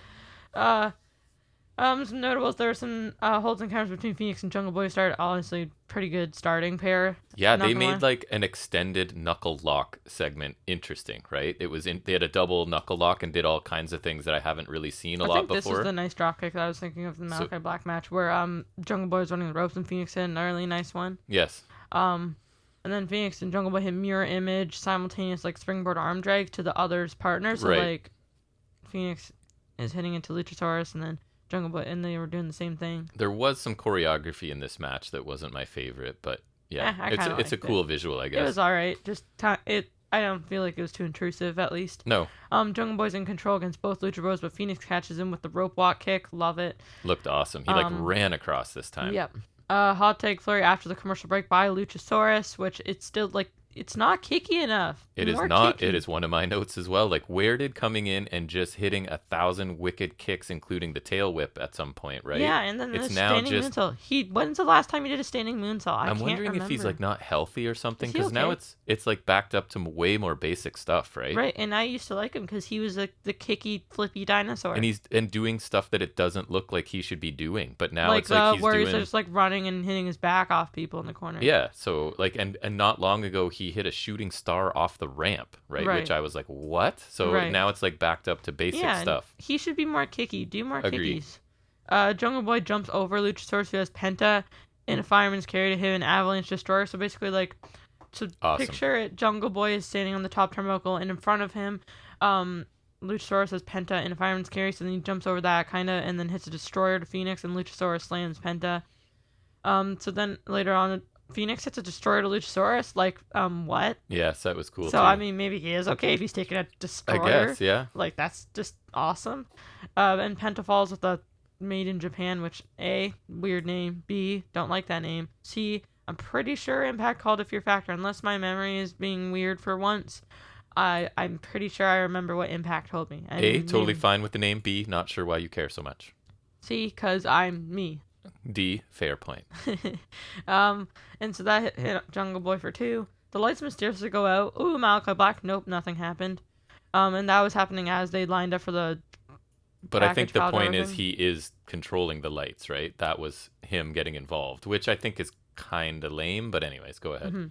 There's an interesting draping butterfly pile driver on the apron by Penta, followed by stomp package pile driver by the Lucha Bros for 2. And so Alex Abrahantes sets up the timekeeper's table next to the apron, and okay. A man's Okay.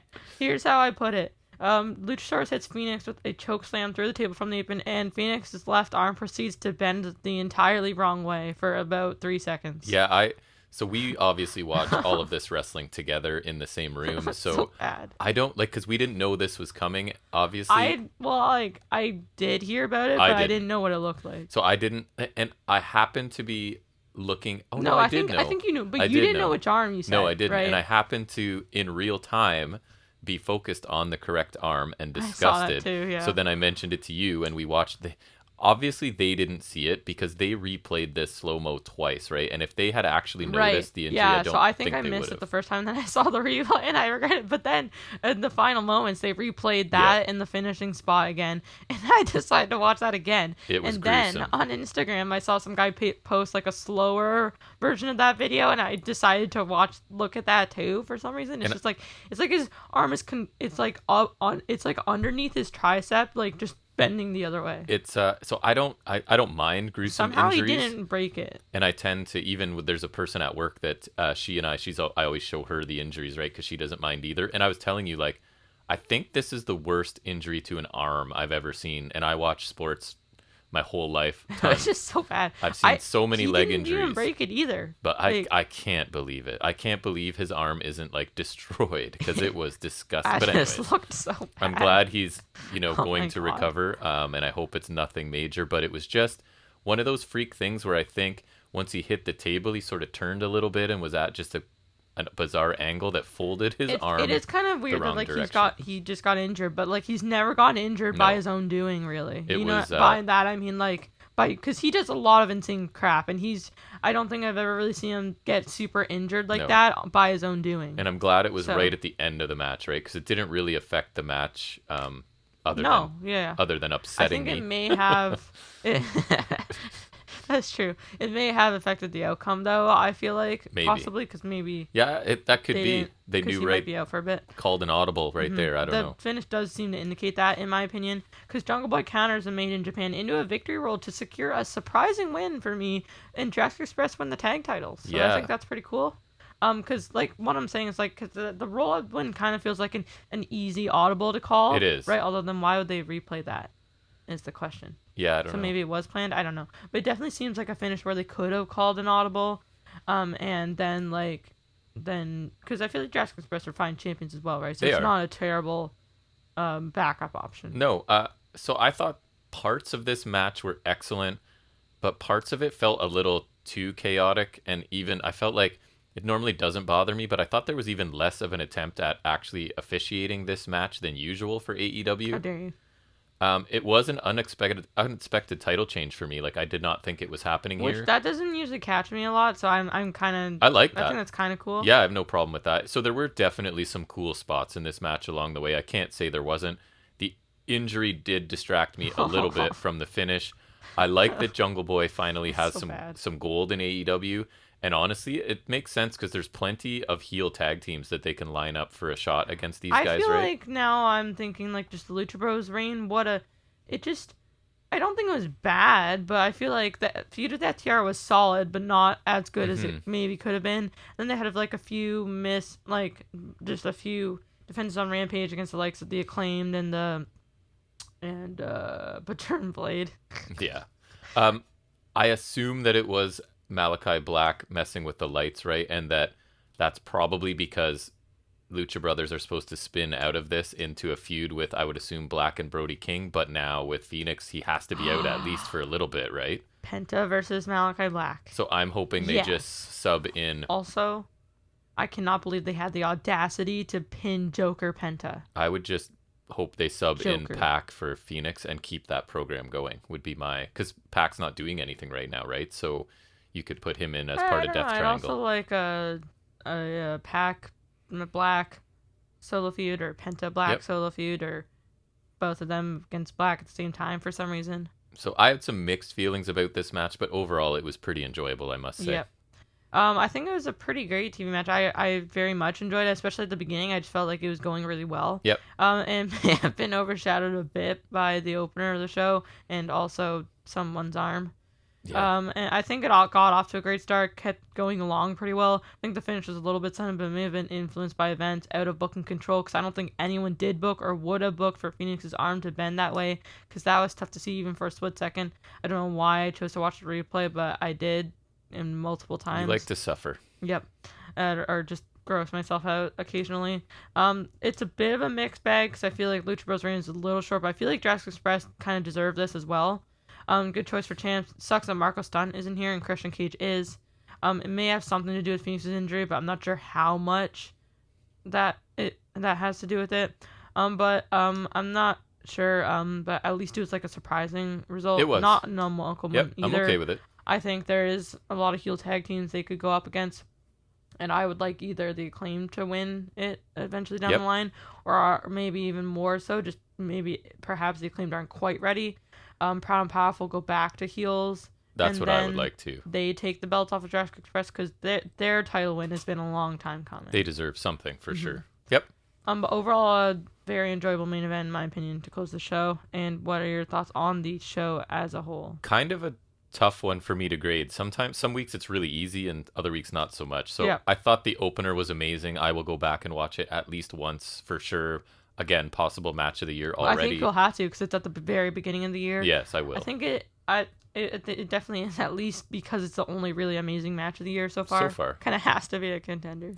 Then we get a throwaway Wardlow squash. Yeah. Only a decent women's match and an enjoyable but short Malachi Black match, and then a main event. And the MJF match, which wasn't a match, really.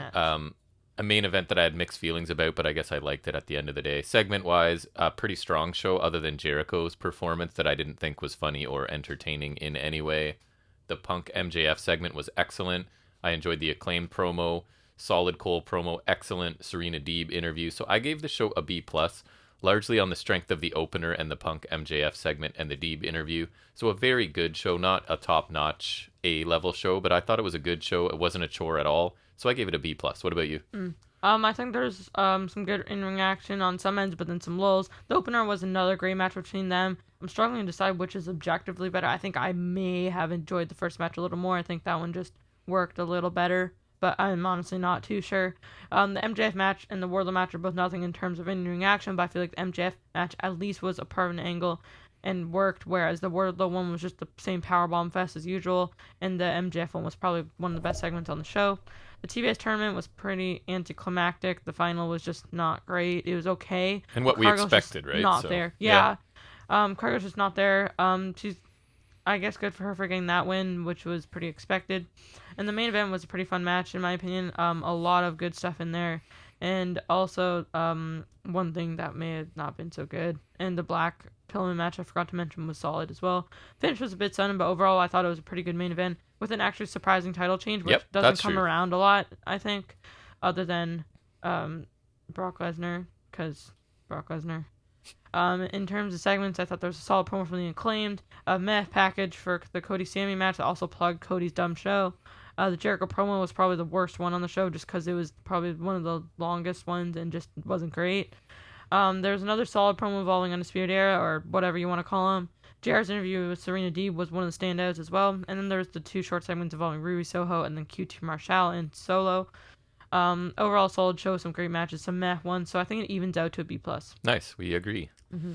All right, so let's move into our weekly trivia segment where Jack is going to answer some trivia questions that I have created this week, and that is what we call Off the Top of His Head.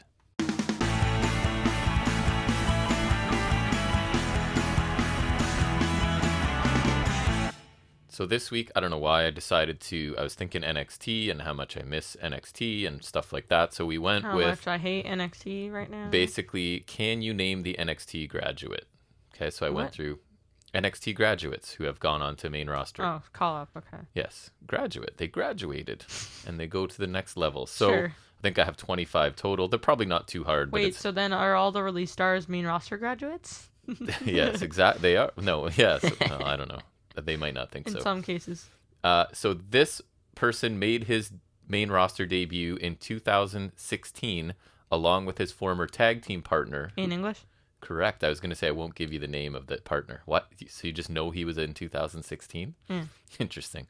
Originally made his main roster debut in September of 2010, then returned to NXT as a color commentator until being harassed by the NXT champion Kevin Owens until he made his in-ring return on March 11th. Wrestled his last match against Shinsuke Nakamura and Austin then Aries? Was released. No. That's interesting. So 2010, last match was Shinsuke Nakamura. I think one of his major angles was he was involved with The Miz, I want to say. Was he Miz's sidekick sort of thing? If I remember. Alex Riley? Correct. Yeah, he was. Yeah. One of the NXT female competitors to get picked in the 2016 draft along with Alexa Bliss and Nia Jax. Carmella. Correct. And what a career she's had. She's still there. She's one of the more successful call-ups, right? Like, as crazy as that sounds. Yeah. She really is. It really doesn't feel like that, but technically, yes. She is. I know. This man invaded Raw and started to disrupt matches until June 21st, offered full-time contracts along with the other rookies, Wade Barrett. Retired from in-ring duty, and served as a commentator on Raw. Barrett? No. Commentator on Raw. Oh, David Otunga. Correct. Brought Dude, into the main roster, helping CM Punk retain his WWE Championship at Survivor Series. Oh, which one is it? Hold on. In April, was traded to Raw, in the process bringing the Intercontinental Championship with him. It's not. Is it someone from The Shield? Yeah.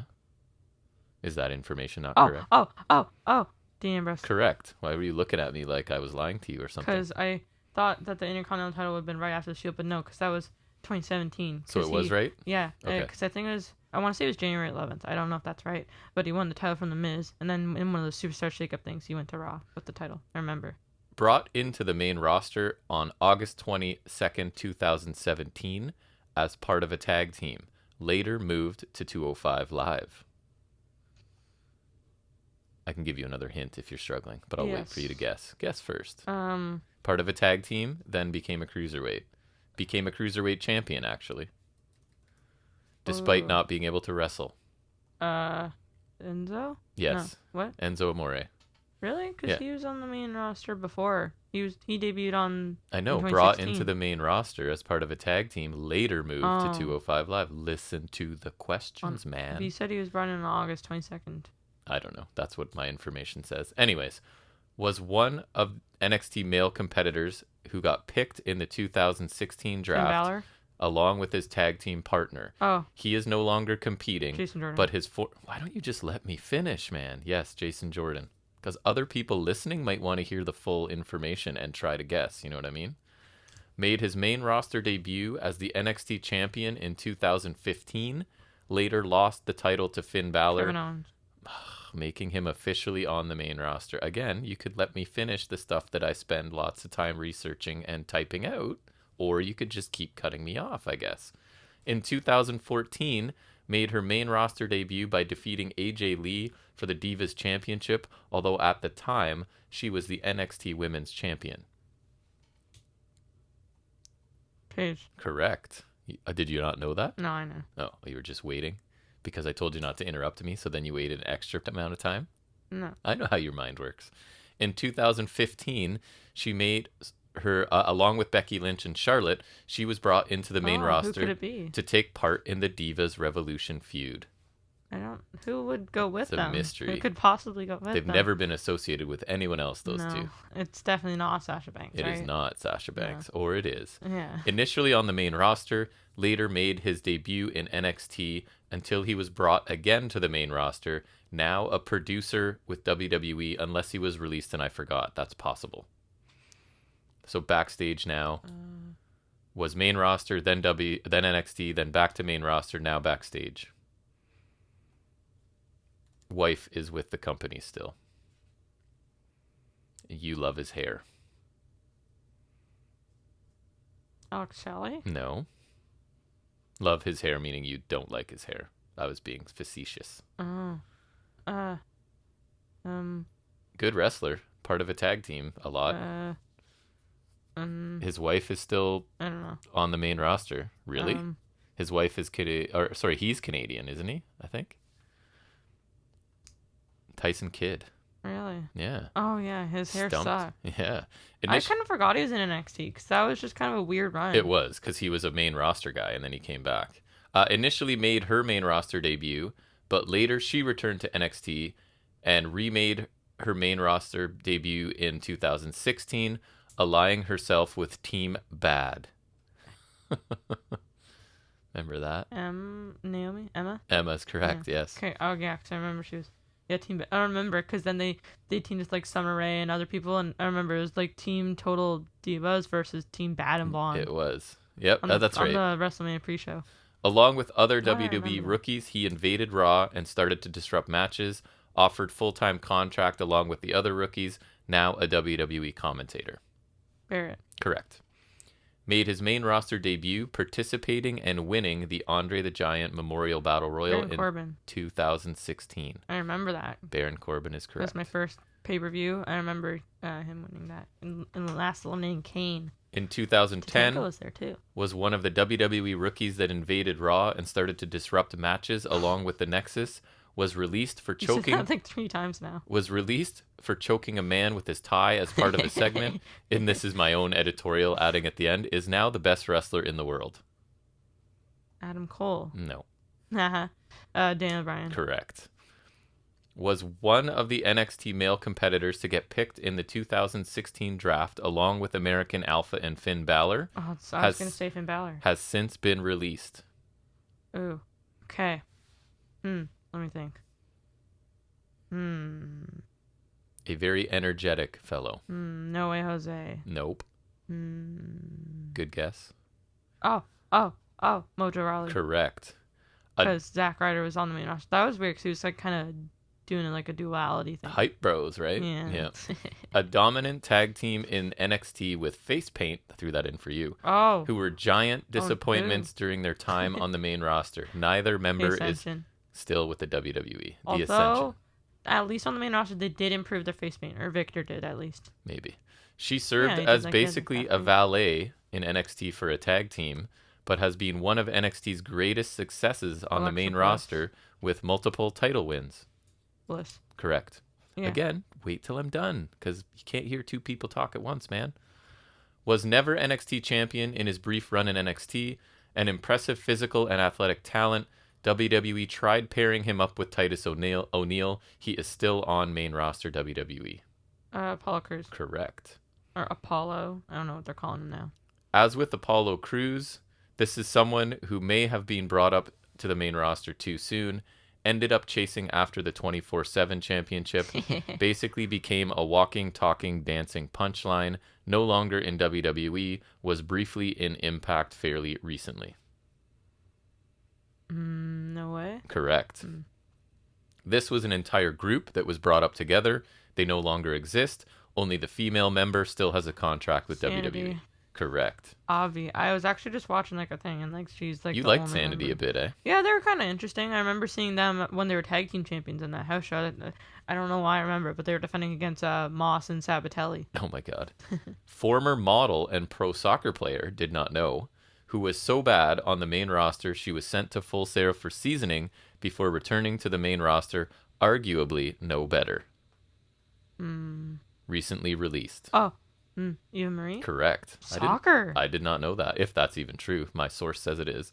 South African NXT star who debuted on the main roster as a party animal with a bizarre entourage.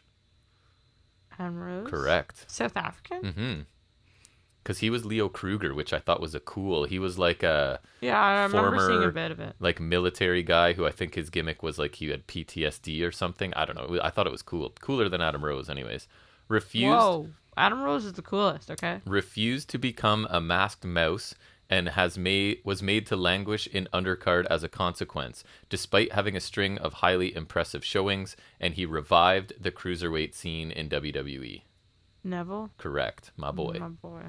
The son of a legendary WWE star, bounced around and changed names and gimmicks several times. This is the last First one. Axel? Correct. I was hoping you Michael wouldn't get that. McGillicuddy? Yes, that's right. He has one of the worst promos, when he did like the genesis of, you'd have to look it up, but he has an all-time bad promo. But anyways, that's going to bring us to the end of the trivia section. You did very well, as I expected on that. And now we're going to get back into that was talking. a fun one. You like that one? Yeah, I made that one this week. I didn't just steal someone else's. I had a bit of time working online from home, frees up a bit more time for me to get stuff done. So we're going to go back into talking about some wrestling programming, and specifically that is this week's episode of NXT UK.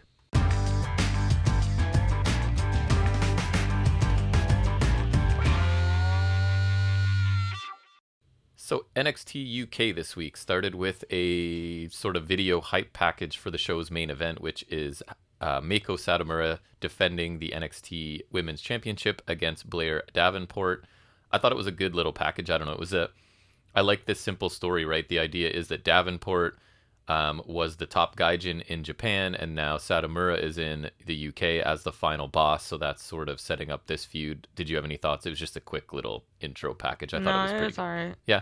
We then get the opening match, which is it was like part of this mini tournament, right? For a shot at the NXT UK tag titles currently held by Mustache Mountain. It was just a 4-team tournament, I think tournament, quote unquote. Yeah, they use the term tournament very loosely. Yep, so it's Ashton Smith and Oliver Carter taking on Symbiosis, which is Tyson T-Bone and Primate. So the finish to this, I'm not going to get into too much move for move in this recap. There was a miscommunication, right, by Symbiosis, so that leads to Primate being hit by what I guess would be like a Doomsday Cutter, and Smith and Carter pick up the win in this match in just under 10 minutes. Do you have any thoughts? You want me to go first? Do you want to go first? I thought it was pretty good. I think it was generally just an okay match, but I think particularly like some parts where Carter's hot tag was solid. It was. I think their finisher was kind of cool. Yep. I think it was better than it had any right to be. Like I think it was. It over-delivered for you a bit? Yeah, it wasn't like the best match or anything, but it was solid. And personally, I only think that Carter and Smith won because they're not really that interesting. Right. Because I think Teo Man and I agree. Raja are getting the win next week, and it's better if we have babyface opponents. I agree. I feel like that's where this is going. The D Familia, right, is the ones being sort of featured here, but I could be wrong. Yeah, I think they'll win the whole shebang. I do too. I thought this was a pretty entertaining match, especially the final few minutes. The pace really picked up. Good contrast to styles, right? Carter and Smith are like the speed and the high flying, especially Carter flew around a bit here. And then Symbiosis are working more of like a brawling Smash Mouth style. I thought Carter and Primate specifically looked good. Carter had, as you said, right, had a really nice flurry at one point where he was just running all over the place. Yeah, right. And then Ashton Smith, I think he's like capable to good in the ring, but I just don't find him interesting at all.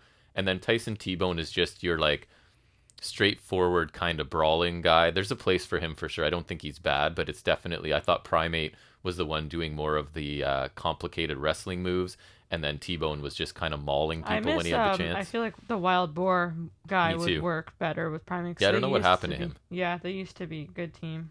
And I agree with you. I don't think Smith and Carter have a chance of winning the finals. Seems to be set up for D Familia, but I thought they looked good here, and this was a pretty strong opening match. I like seeing enjoyed Teo, it. man. That's fun. It is fun. Yeah. Then we get Pretty Deadly really quickly. They're backstage. They're not happy about being passed for tag team title opportunities because they didn't get their rematch, I don't think, right? They lost to Mustache Mountain. Yeah, that's the thing in the past, though. So they're upset by that. Sam Gradwell walks up and basically tells them that whining about things won't get them what they want in NXT UK. What did you think of this little segment? Thought it was okay. I think it's kind of weird that this seems to be the thing that's being set up, but yeah, I guess it's okay. Pretty Deadly, I think, are entertaining in like a classic pro wrestling heel way. But I don't love Gradwell. He's just kind of average, and also that hair is just awful. He tends to me, like, he seems to just be kind of drifting from angle to angle, right? Without ever receiving a push. It's like, I mean, the drifter gimmick is open now. They like him, but not enough to really feature him. He's just kind of like the heel that they, and it's weird because like he's a interacting gatekeeper with of heels. sorts or something. Like what? Like a gatekeeper of sorts, not I guess I don't know. that sort of role. He's almost. He just seems to be like quickly involved with somebody else before they get elsewhere and then off to some. What do I wish Cassius Ohno was still on this brand since I'm watching now? Because remember he was actually on UK for a while. Yeah, it was really weird. It was weird. We then move to a pretty lengthy video package of Ilya Dragunov. Starts out with him training in Dresden, running up some stairs and jogging along the river and running stuff. Up some stairs. That's like it's Rocky. The stereotypical from like Rocky. this like class. Yeah, like that. He talks about how he's faced many challenges in his life, and Walter. basically that his personality, he's like prone to like quick emotional swings and things, right? He's shown that at home with his wife and his son Constantine. I don't get that name. How his wife is the first person to accept him for who he is, and just going on about how important his family is to him. And that basically then starts turning his attention to talking about Jordan Devlin, right? And that Devlin has made the mistake of thinking that Dragunov's love for his family is a weakness, but it's actually a strength or something like that. It was because Devlin had his formal video, because it's been a few weeks. It was the last. Because they've had 2 shows that weren't actual shows, right? So they're asking a lot of me to remember. But Devlin had a cool. I want to say it was after so I think it was 3 weeks ago, or like the last real show. So I think this was Dragunov's turn to have a cool promo sort of video. What did you think of it?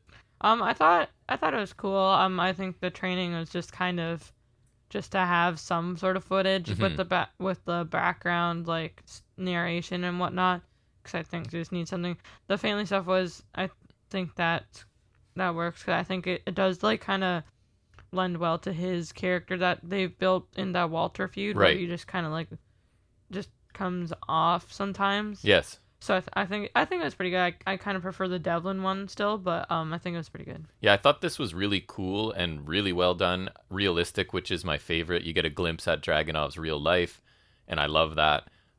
It helps things feel a bit more personal with Dragunov and Devlin, because they're really trying to make Devlin just a jerk heel, right? And then Dragunov is like your fighting champion who's overcoming all kinds of obstacles in life and things, and dealing with sort of his hot temper or whatever it is.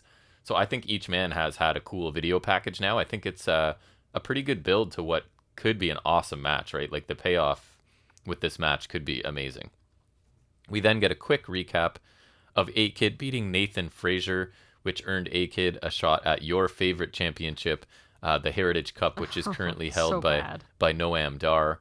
So we then go backstage where Dar is watching the replay on his phone as Shaw Samuels, his sort of sidekick, is standing by. So they're currently doing a gambling gimmick, right? So Shaw Samuels has a whiteboard there, and he has odds on all the possible finishes for the match. But I thought it was kind of funny because all of the possible outcomes have Dar winning, right? Yeah, it's just different variations. Right. So the longest odds are for Dar to win the match in the 4th round. So Noam Dar says that's exactly what he'll do. So I think the idea here is that they're trying to fix this match, right? How would they fix it? because Noam Dar is so overconfident, he thinks he can beat A-Kid however he wants. So if they're taking the longest odds, which I think it was 11-1 on the board, so the idea is they bet a lot of money on that, and then Dar makes sure that's what happens, right? So that they win. Because Are they allowed to bet on their own bets? You wouldn't be able to in real life, no, but this is not real life. So Dar wouldn't be able to. Shaw Samuels might be. Actually, no, but isn't probably Shaw can. Samuels running the bet? Yeah, but he's setting the odds and stuff, but I don't know how it works. But anyways, that's the idea, is that they're going to bet on the longest odds to make a lot of money, and then Dar will just win in whatever fashion he needs to. What did you think of this little segment? I thought it was alright. I think it's kind of interesting. It maybe makes the Heritage Cup thing a little more interesting. I think the Heritage Cup should have still just been a tournament. I like that they're trying to do something different by having a cup, but it is kind of silly when they're lugging it around a little bit. You know? I just think championship belts that's just what works. I don't like, if it ain't broke, don't fix it. Right. I really like Noam Dar as a performer, and Samuels has kind of grown on me as his sidekick, to be honest. Yeah, it's kind of amusing sometimes. The backstage gambling angle is simple, somewhat realistic, so I'm fine with it, and the match between Dar and A-Kid will probably be Although, really good. it has to be said, I think Duke's Poker Room was better. So. For sure. And actually, I'm starting to come around on the format of the Heritage Cup matches. I don't mind it. It's still don't different. Think it's the best, but I agree. I don't, hate it. I think it just opens up the ability for them to tell some different stories, because you do get saved by the bell in the match, right? You can have. That's true. So I don't know. I'm starting to come around a little bit. We then get a brief De Familia promo. Basically, all I made note of is they're looking to win the tag team championships and come out of this tournament, right? Yeah, that's pretty much all. And that's all it was. They're a cool group. I quite like them. I like him a lot, but I don't know why Charlie Dempsey. Right. Is really in that It does group. seem odd, right? I don't really mind it because I think it's good, but I do kind of still have to question why he's in there. Just doesn't feel like it quite fits. And for whatever reason, I really like their theme, even though it's like a genre or. Is that their theme, or do you just mean like the background music? I think it's their theme, and I wouldn't ever want to listen to it in real life, but as wrestling, it's kind of like I don't know if it's still called that, but dubstep that what's their faces had in NXT, Murphy and. Blake and Murphy had. Oh yeah, I love Murphy's theme. I probably wouldn't listen to that, but I don't mind listening to wrestling themes sometimes, because sometimes they're good, but I definitely liked their theme.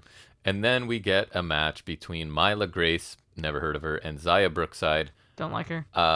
Me either. Brookside wins after a kick to the spine and a backstabber where she uses her feet instead of her knees, is what I don't know. I think it looked kind of cool, but that's just not a finisher at the end of the day. Right. What did you think of the match? It wasn't very long. I thought it was okay. I think the jobber got too much. I think it lasted too long. Zaya Brookside's okay, but A, I don't love her heel stick. B, I don't think it works. C, I think she's just average in the ring. And again, I think she looked a little too weak, considering I don't know, maybe that's part of it because she's the whiny heel. But she is definitely. I just don't love it. Yeah, I didn't think it was very good either. I don't see much in Brookside. I didn't think either woman's offense looked particularly believable or impactful, right? Like, the stuff doesn't really look like it's hurting. And Zaya feels like she just has to try too hard to get these heel tactics out, because there's very little about her that naturally she looks like UK Bailey. Yeah, exactly. So this heel role she's Bailey doing did go heel, but Bailey changed a lot, I think, right? Yeah, this heel isn't working for me with Zaya Brookside at this point. It seems really forced. I just can't get behind her for whatever reason. I just don't find her interesting. I don't find her very good in the ring. I don't find her heel character believable. So not a big fan of Zaya Brookside. We then get clips of A-Kid winning the Heritage Cup originally in November of 2020, and basically he's preparing for his latest shot at getting that trophy back. Straight into another quick promo with the Odd Couple, Dave Mastiff and Jack Stars. So they're in the other half of the tournament, right? Where they're going to be facing Teo Man and the other guy. I always forget his name. Rohan Raja. There you go. So yes, they're going to be taking on De Familia in the tag title contenders tournament, and it's just this actually they're kind of growing on me too, because Mastiff is this humongous man, and I do like Mastiff, but I didn't love this because I feel like it was just a little much, and Jack Star's just. He was such a jobber. That's exactly the problem. He spent so much time being a jobber and enhancement. He was literally the gatekeeper or whatever. So now and I appreciate them trying to elevate him, and maybe it'll work. But I do kind of like the pairing of Mastiff and Stars, so I'll give it a chance. I feel like they could have done better if they wanted a couple tag team, maybe Mastiff and someone else. Right. Then they recap last month's video package for Amal, which I really liked at the time. And it shifts to her quickly arriving at the UK Performance Center. She's interrupted by several people here, two of which I had no idea who they were and had to look up. Wasn't the first one Ginny? No, the first one was Angel Hayes. What? I had to look it up because remember, she's like, I saw your video and I just wanted to let that person. I just wanted to let you know how inspirational. I think it was the dark-haired person, right? Yeah. Then Ginny shows up to interrupt. She sort of mocks Amal, basically suggesting that only like those type of people care about your story or would be inspired, like she's above it somehow, right? Because she's the snobby heel sort of thing. The Ginny fashionista or something. Ginny then leaves. Is that her? Yeah, I think so. And Stevie Turner, who I also had to look up. Stevie Turner? She agrees sort of Her name's Stevie? Yes. So she agrees with hey, one of my favorite TV characters is a female named Stevie. That's funny. So she kind of agrees with Ginny, and then that's enough to just snap Amal. She only wants a couple people interrupting her and bothering her. So she kind of attacks this Stevie Turner a little bit. What did you think of this? I don't know. I thought it was okay. I thought the first person was kind of lame. I don't love Ginny, and I don't know why you would be named Stevie. I like the Amal package from a month ago. Yeah. Ginny's a good heel character. I don't love her in the ring, but I think she does a good job as a heel. So I thought this was a fine short segment. Basically, I guess they're setting up a match for Amal. I imagine she'll take out Stevie Turner on her way to getting a match against Ginny. So at least they're sort of setting things up for Amal to do. Mm-hmm. We then get a Walter promo that you kind of talked about a little bit in the news, I think, right? So he's requested one final match and he'll face Nathan Fraser next week.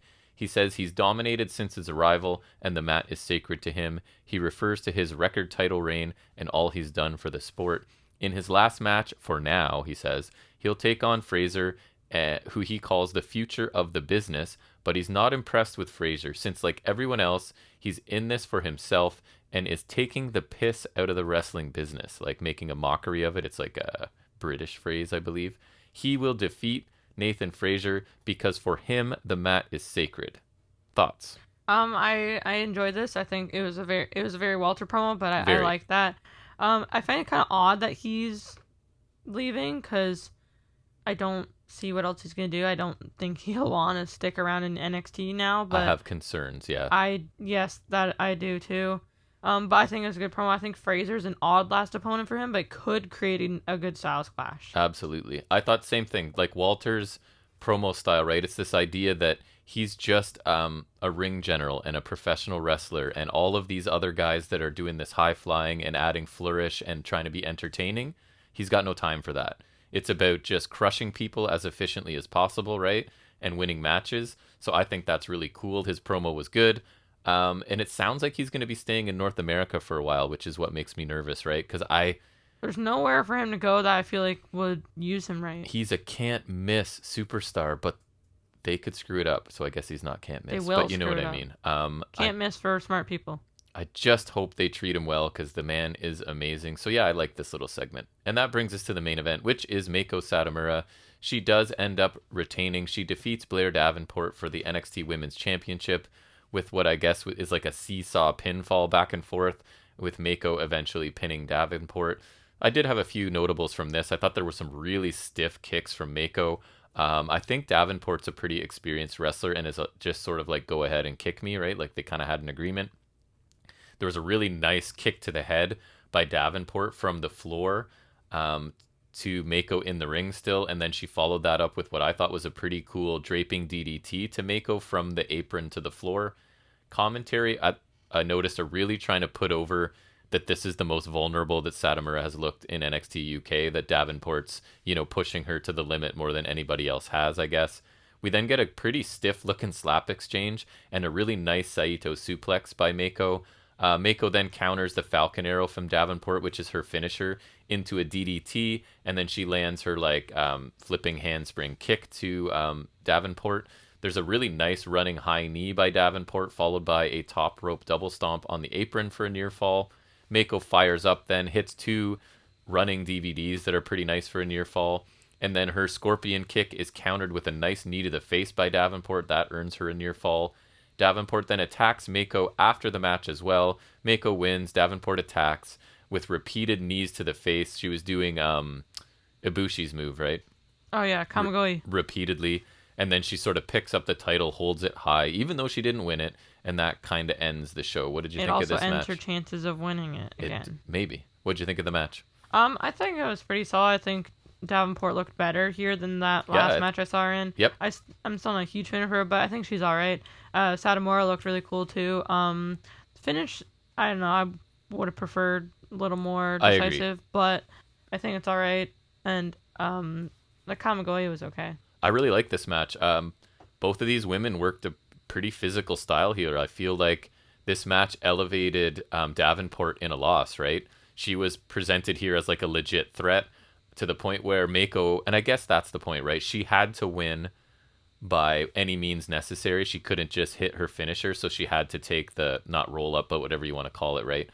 She had to take that pinfall. A sudden pinfall. So I thought it was a really good main event, and it helped raise the profile of Davenport for me. Like, I thought she looked pretty good here, and then it also adds another quality win to Mako's title reign. I don't know who's on the horizon to take this title from Mako. I could see her getting another long run. That seems to be the move for UK and mostly. She's just so dominant right now. It's hard to see that they're preparing anybody else to take it from her, but I guess we'll see. Overall thoughts on the show and a quick letter grade if you're interested? Okay, I'll try off of memory. I think the opener was solid. I think it was alright. I didn't love the squash or the enhancement match, I guess we'll say. And the main event was pretty good as well. The Dragunov segment was okay. The Noam Dar one was alright.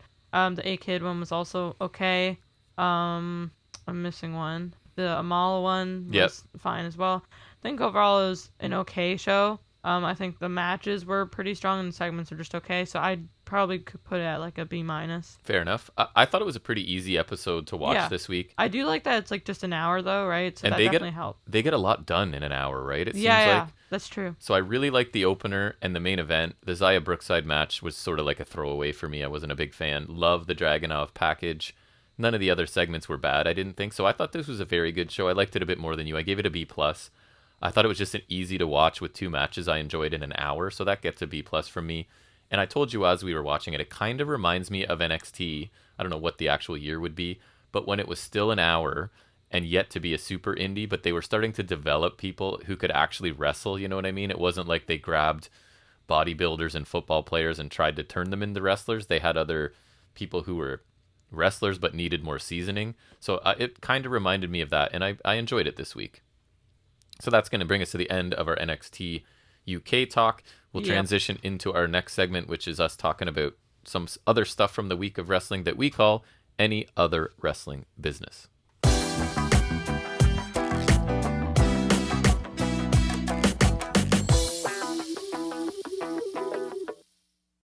All right, so we're going to start out talking about NXT, and for the first time in a long time, I'm not like letting out a sigh. Normally it's like, okay, time to talk about NXT. So that should at least for the most part, right? Yeah. And you actually watched some of this, right? Mm-hmm. A decent chunk, I briefly returned to the fold. I only watched as soon as the opener, the trios match, which I was interested in. Yeah, I'm gonna call it a trios match because that's fine. Suck it to them. And wow.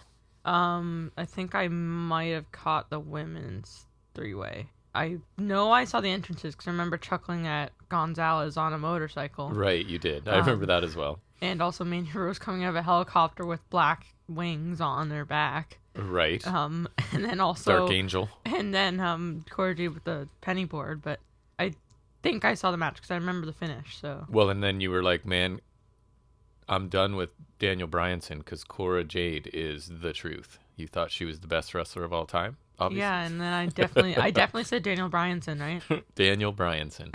You can't. If you love him so much, you'll fix that. I love him so much that I can't even remember his name. Right. Or get it right. I know can't get it right. WWE syndrome or something? Something like that. So this show started with a video package highlighting the feuds and kind of hyping the matches that are going to take place on this show. And then we go right into the opener, which is... I thought the Trons were back. So I had like the New Year's Evil logo and whatnot, but like some of the Trons still had like the NXT looking graphics with all the paint and stuff. Like I feel like they should have gone more with the colors of this rather than their crappy ass rainbow Nickelodeon stuff. Yeah. Yeah, exactly. Yes. So Carmelo Hayes, who is one of our favorites of the new crop, right? he ended up defeating Roderick Strong in this opening match to claim both the North American and Cruiserweight. Now, initially in the news, right? It was going to be the North American Cruiserweight title. But I heard it's not now. Okay, that's good. And I'm just curious, out of who else would you consider new crop that would be like close to Hayes that we both like? That we both like? I don't, because I don't mind Breaker. You hate Breaker.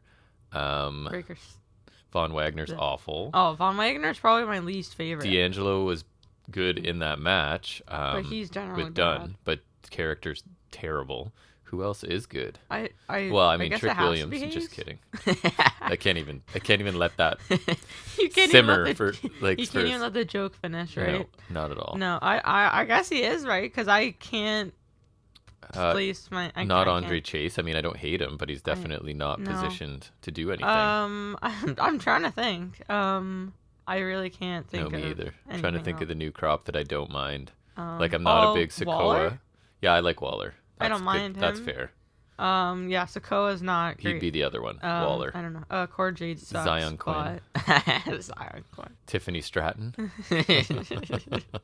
So many good ones. What about what was the Tian Shaw's new name? They said it on the show, but I forget. They did. It's coming up in my notes. Wendy Chu. That's right. So Hayes wins this match. I thought this was a really good match. Oh my god, the sick kick. Yeah. Yeah. Oh my god. Oh, excellent match. It was a sick kick, right? Yep. Yeah. Both of these guys are really good. Roddy got to hit most of his signature offense, right? Bunch of backbreakers. Those sick, huh? The running elbows as the opponent's leaning in the ropes. He hit that. Awesome sick kick, as you mentioned. He even had the stronghold on briefly, right? So, and I thought Hayes looked really good too. He's flipping out of a vertical suplex that I was kind of really impressed with. He hit a leg drop to Roddy, who was hanging from the ropes at one point. He had a bunch of like stiff strikes and kicks that looked really good.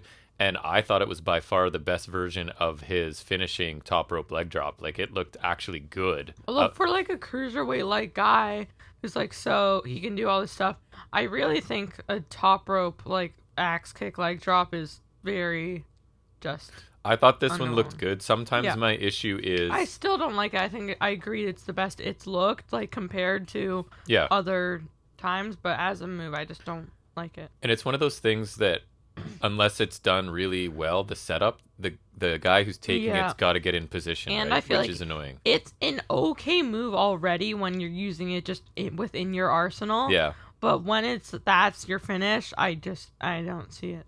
And it reminds me. Cena used to use it. Reminds me of the Eclipse because people went nuts for it. But so many times the person taking it stands there like a fool. That one at least looked cool though. It did. Like I thought that one was at least really cool looking. Some people sold it really nicely. But if she didn't transition to it really fast, her opponent had to look kind of dumb. Like it's like they're staggered in a video game, for a little bit. Yeah. I remember like it was funny. I was actually playing a Hell in a Cell match yesterday as I made like a Joker Demon Balor. Yeah. And so I was using that against Rusev, and so I think I can't remember what it was. I think I like did like the like his inverted 1916. Mm-hmm. I think I did that, and I put him through like the cell roof, and so I was just taunting for a bit, and then so I did like the wake up taunt, and so then I was standing there, and he's just like just like that, like groggy, like that. Yes. If I were to nitpick this, because I really liked the match, I thought some of the escapes early on weren't the tightest, looked a little sloppy, but and Carmelo Hayes almost died at one point, right? That avalanche X-Plex question mark? That was really weird.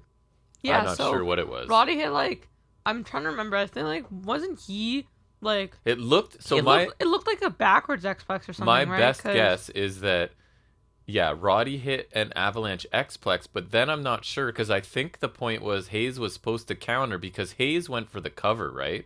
So that's what really confused me. Yeah, but then wasn't it like, was Roddy facing the crowd? Like, say they're both standing on the top turnbuckle. Roddy was facing the crowd, facing out, so like you would on your entrance to acknowledge the crowd. Yeah, so that was like, it was like a reverse X-Plex whatever it was, it looked really dangerous. Yeah, right? So I forgot about that. But I really liked the match. I thought it was an awesome opener for this show. What did you think? It's weird because I know both of them. I'd like both of them. I think both of them are good, but it's still like just surprised me a bit because I don't know. I just wasn't expecting much from NXT in general. But it was good, right? So that just kind of probably hurt them. Yeah. In my opinion, or my expectation here. But yeah, it was pretty good. I still remember that sick kick as actually being sick for once. It was sick. But I think it's generally good. I think the right result too. I think Roddy's great and all, but he's no longer undisputed, so who cares? And he's really, really talented, right? And he's good on the mic. Yeah, So like we were just going over, he's one of the only guys from the new crop who's actually worthwhile. yeah, I think he's actually a wrestler who came there, right? So imagine that, having experience. Yeah, and, he was an indie guy. right. So really liked it. Then we get AJ Styles, who is greeting NXT champion Tommaso Ciampa back in the locker room. Just a couple of friendly words. I guess they know each other from previous whatever. AJ says he's going to take care of something for Ciampa, Grayson Waller. I guess they might from the indies, right? Like maybe ROH or something. Yep. And then AJ just walks off as Ciampa is holding on to his championship. So AJ then heads out to the ring to talk. Just quickly, he basically panders to the fans about their passion. He starts to put over NXT in general.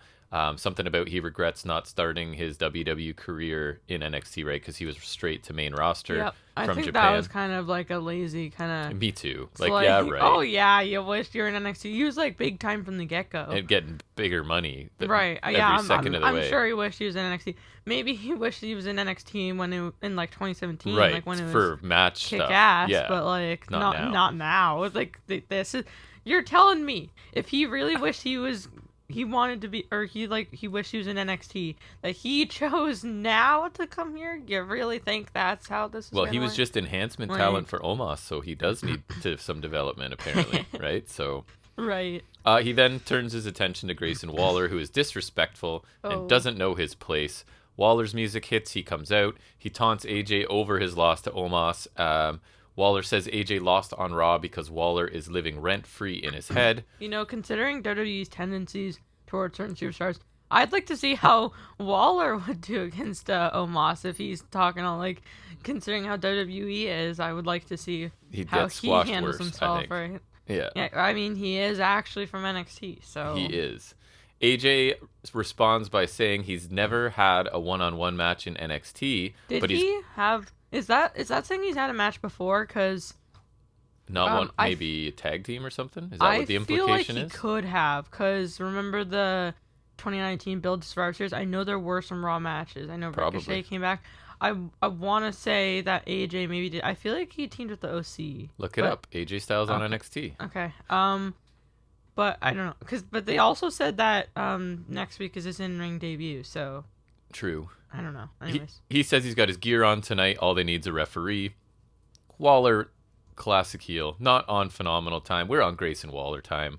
So he proposes a match next week so that he can get the biggest win of his career. So they fight a little bit here, right? They scuffle. AJ stands tall to end the segment. I thought they both did a fine job. Decent, straightforward segment. Puts pretty much what should be another good match on next week's show, which I do appreciate. So I thought this was a solid little segment. What about you? I think you were still here for this, right? Yes, because I remember Styles doing that stuff, like because he wanted to be in NXT. Yeah, obviously. I don't know. I don't remember a ton, but I thought it was okay. The Styles' logic was pretty shaky, though. Yeah. Pete Dunne pre-recorded segment is next. He says that Tony D'Angelo has poked the bear with the crowbar, and it's not the end, it's just the beginning. It's too late to reconsider, because what's next is Dunne ripping D'Angelo's arm out of its socket and stomping his stupid mouth shut. If D'Angelo is as bad as he says he is, he should come fight Dunne next week and finish the job he started. Can't find anything. Dunne tells D'Angelo to bring the crowbar because he's going to need it. So I told you, I don't know if they announced it on this show and I missed it or what, but apparently it's a crowbar on a pole match. You might want to fact check that too, because I might have seen somebody like making a joke about it somewhere. But anyways, I thought this was good, right? Pete Dunne does well with intensity. And honestly, I was very pleasantly surprised. These guys had a very good match the first time. Like, Tony D'Angelo looked at least 10 times better than he has in any of his other matches. So from WWE.com, the Bruiserweight is looking to return the favor and dish a vicious beating of his own when the two clash in a crowbar on a pole match. There it is. Knew it. So I imagine, which I don't love, that D'Angelo gets his win back here. Too bad for Dunne, but maybe he's headed to main roster with his dark match stuff. Yep, that's what I want. Caden Carter and Casey Catanzaro. Yeah. I found something. I think it's a segment, but from 2019, the OC faces off with Tommaso Ciampa, Matt Riddle, and Keith Lee. Did they have a match though? That is the question. I can't. Yeah, see but I it, mean, maybe but that was is the a reference that he segment. was there before. Oh, nope. Here it is. Tommaso Ciampa, Keith Lee, Matt Riddle versus OC. I told you it's the OC. Nice. I'd kind of forgotten the OC existed, to be honest, which I was happy about. So, You're welcome. Catanzaro and Carter are backstage, and I didn't even recognize, but you were like, "Oh, it's Amari Miller," which I think you're right. I'm very sad that I just. Right? I'm disappointed in myself. They're talking about how much fun they had at the recent concert. I think with Briggs and Jensen is what they're talking about. But they're focused on winning the NXT Women's Tag Team titles this year. And then Persia, Parada, and Indy Hartwell interrupt. They Okay, I'm just comment. looking at the clip. Sorry. Oh my god, I missed Full Sail, man. They comment on how New Year's resolutions always fall short, and that they, and not Catanzaro and Carter, will be the next tag team champions. The three baby faces want a match, but the heels need one more. And who's sitting behind them but Tiffany Stratton is Wait. conveniently there. Sorry, who are the heels? Parada and... Are you sure? Because I don't know. I feel like Carter and Catanzaro and Miller were oddly acting a lot like heels. Well, they're Especially- definitely not likable, Carter and Catanzaro. That's for I sure. thought Miller was really weird too. I'll talk about that after, but Yeah. I particularly thought she was kind of odd. So Tiffany Stratton is there, but she thinks that the rest of them are gross, and I think she was on her phone with her daddy or something. Oh, daddy, all these girls are so ew. Right, there you go.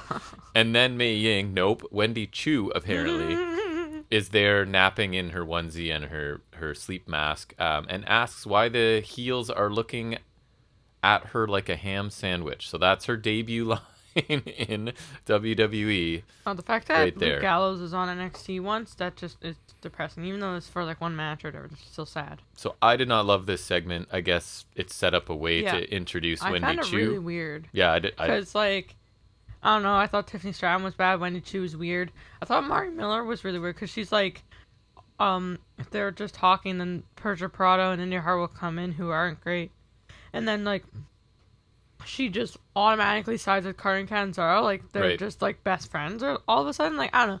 It just came across a little weird for me. Everything moves really fast on NXT generally. Yeah. You don't get a lot of time to digest anything, and there's not a lot of thought put into anything.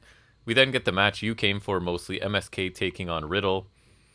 MSK and Riddle ended up actually defeating Imperium, right, in this six-man tag match. Thankfully, at least Walter did not get pinned. No, a few notables. Walter held Lee against the ropes for that Bartel Eichner double drop kick spot they do, one on the inside, one on the outside. I don't know if you remember that.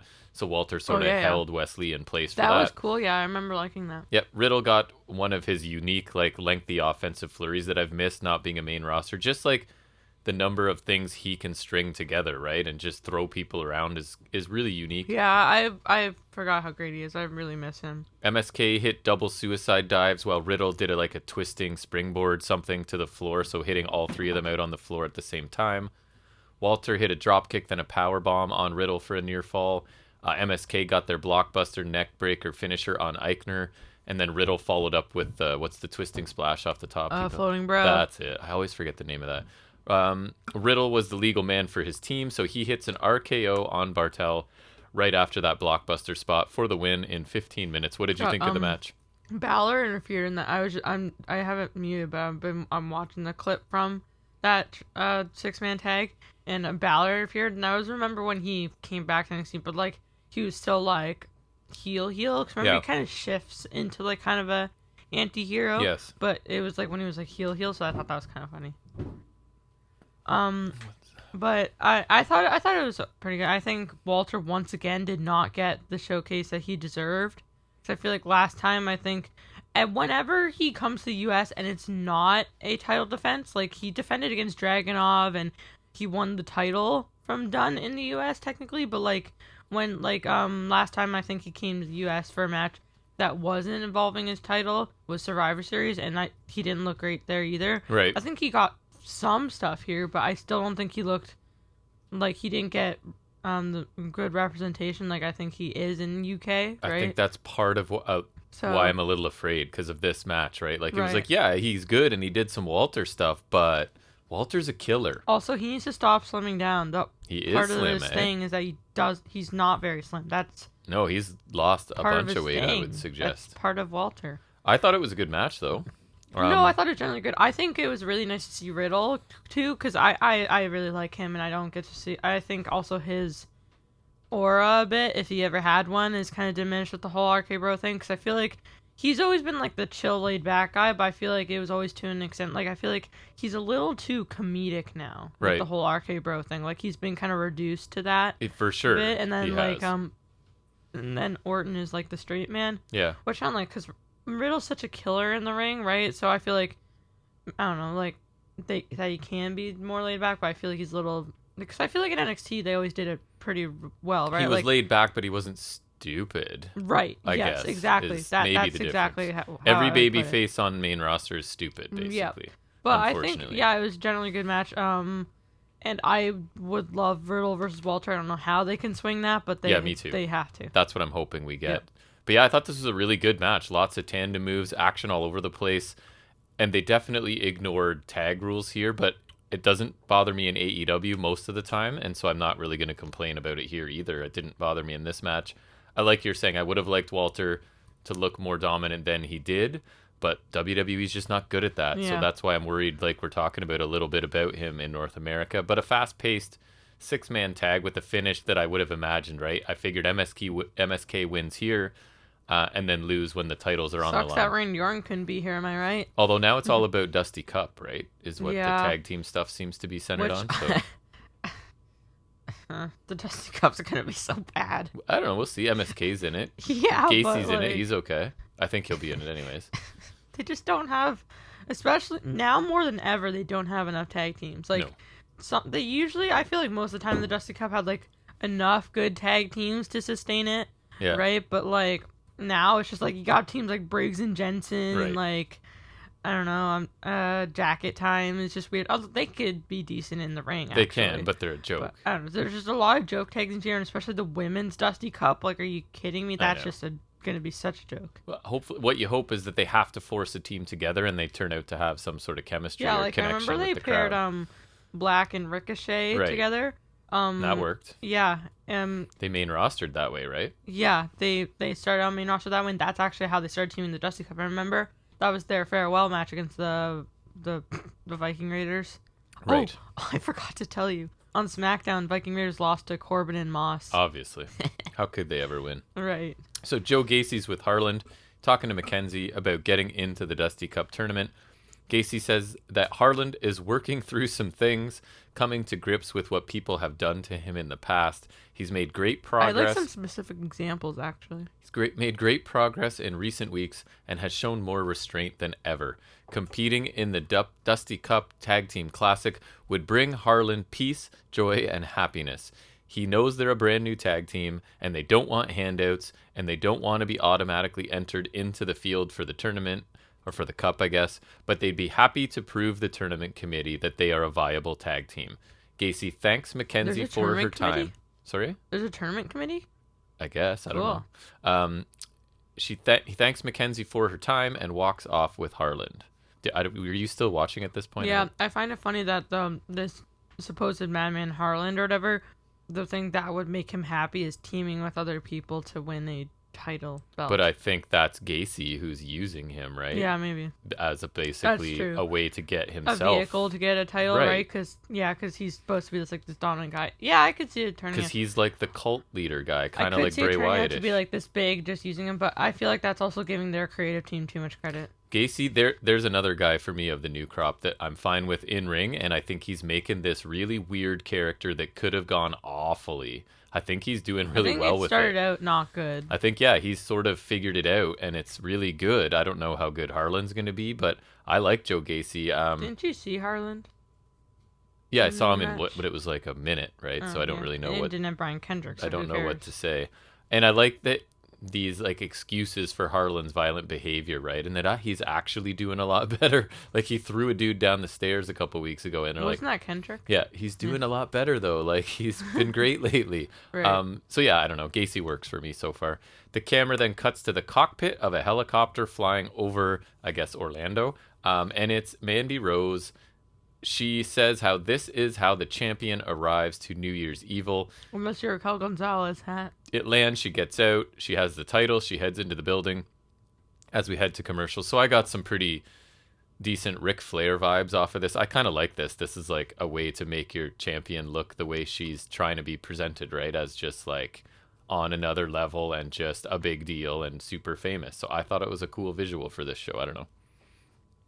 Mackenzie's backstage with Elektra Lopez. Ugh. Everyone wants to know what's going on between Lopez and Zion Quinn. Sure they do. And Lopez mocks other people for caring That's like so saying much about everyone it. cares about Index. Right. Well, I mean, people seem to like that. That was bad. She joined Legado del Fantasma because Santos Escobar knew that she's a difference maker. Family comes first, but sometimes when someone catches your eye, it makes you look at things a little differently. She's attracted to success and makes no apology. Her family, or to Mackenzie, her family, or anyone, but she sees that Mackenzie's still looking for an answer. And we will get that answer next week when the winner of Santos Escobar versus Zion Quinn leaves with her. So, okay. Good to see that she's making her own decisions. And is this a love her or leave her match? Part 2? I do. This is what there better be some sort of plan here, because otherwise, like... No, I think there is a plan. I just think it's going to suck. I think what has to happen, though, right? Because they can't be doing this in 2021, where she's just like, the winner gets me. She'll get involved in the finish, right? And we'll find out what she really wanted, because she's going to cheat for somebody, I would assume. Right. Or I think it'd be funny if she tries to cheat for someone, but it goes the wrong way. And then so we think, like, say she's cheating for Zion, right? But then she ends up accidentally costing him the match. So being with the guy she doesn't want to be with? Yeah, or like that she wouldn't rather be with, or like that she like ends up screwing up her stuff or whatever. So I could see it going like that too. Because it could be, in a way, there's the feminist argument, right? Like she is making the choice to put herself on the line in this match. So I guess she has agency, but her choice is to say, like, whoever wins gets me. Her choice is to not have a choice. Right. So I think there's something else happening. Are you saying we're going to get this and a crowbar and a pole in the same week? Yep. I almost want to watch a crowbar and a pole. See? I almost do, but I have to stop myself. Right. So next, we get the NXT Women's Championship match. It is a triple threat where Mandy Rose ended up retaining. The fighting champion. Yep. So she retains by countering Cora Jade's roll-up attempt, basically just sitting down into it and getting the pinfall after about 13 minutes. I don't know what your thoughts were. I didn't think this was very good. Cora Jade is really not good, and she was really involved for a lot of this match, except one stretch where she was out on the floor, I think. And when she got taken out, things were a little bit better, but... she did a lot of bad stuff. She did. Like, nothing she does looks quite polished, right? Like, everything she does could use a little bit tightening up, you know what I mean? Not that I'm a wrestler and who the heck am I, but as someone who's watched a ton of it, like, she needs a lot more seasoning and polish and whatever you want to say. But so I guess Gonzalez kind of gets protected because she doesn't take the pinfall, right? But I also didn't like that she got taken out by Cora Jade, right? She shoved her off the top rope to the floor or whatever. So you have this tiny 20-year-old who took out the big, strong veteran Gonzalez, I guess. It just felt like they wanted to work faster than they should be or are capable of, maybe, and things didn't look great to me. Gon's got her power spots in, including a double Samoan drop, which is always impressive, but like nothing about this match stood out to me, other than, honestly, I laughed out loud, right, at Jade probably 2 or 3 times in this match, because she's not ready for this, right? But the result was what I expected. The title's not leaving Rose's waist here. And I thought this was like just okay, maybe at best. You agree? Yeah. It just, I don't know. Just, Jade is not good. Her skateboarding is probably as good as her wrestling, by the looks of it. And similar experience level, I would say. Yeah, and the only saving grace would be Raquel, but she didn't seem to be doing much. I don't remember a lot of this. Yeah, it wasn't which is probably telling. Then we go to a Boa vignette. Do you remember this? He's looking into the mirror, right, and repeatedly washing his face.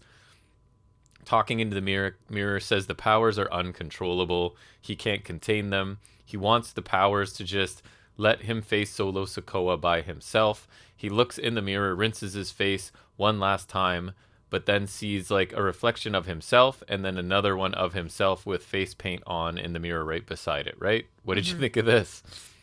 I don't know. I thought it was weird because we were talking about like the powers, and I was saying it's like a Jekyll and Hyde or like a little bit of or that. Green Goblin. Right. Green Goblin. That's your reference. Jekyll and Hyde was me. You went Green Goblin. I love Green Goblin. Yes. Green Goblin's the best. It is a bit of that, but like on your wrestling show, I don't know. It's really weird. It is. Yeah, I don't think it really works in this kind of world. And it's different if like I'd have a more of a chance to like it if Boa were awesome in the ring and be like, okay, well, he's a killer in the ring, let's see, but he's not. Like, I don't think he can do much at this point. His last match was better. I forget who it was against, but was it Sikoa?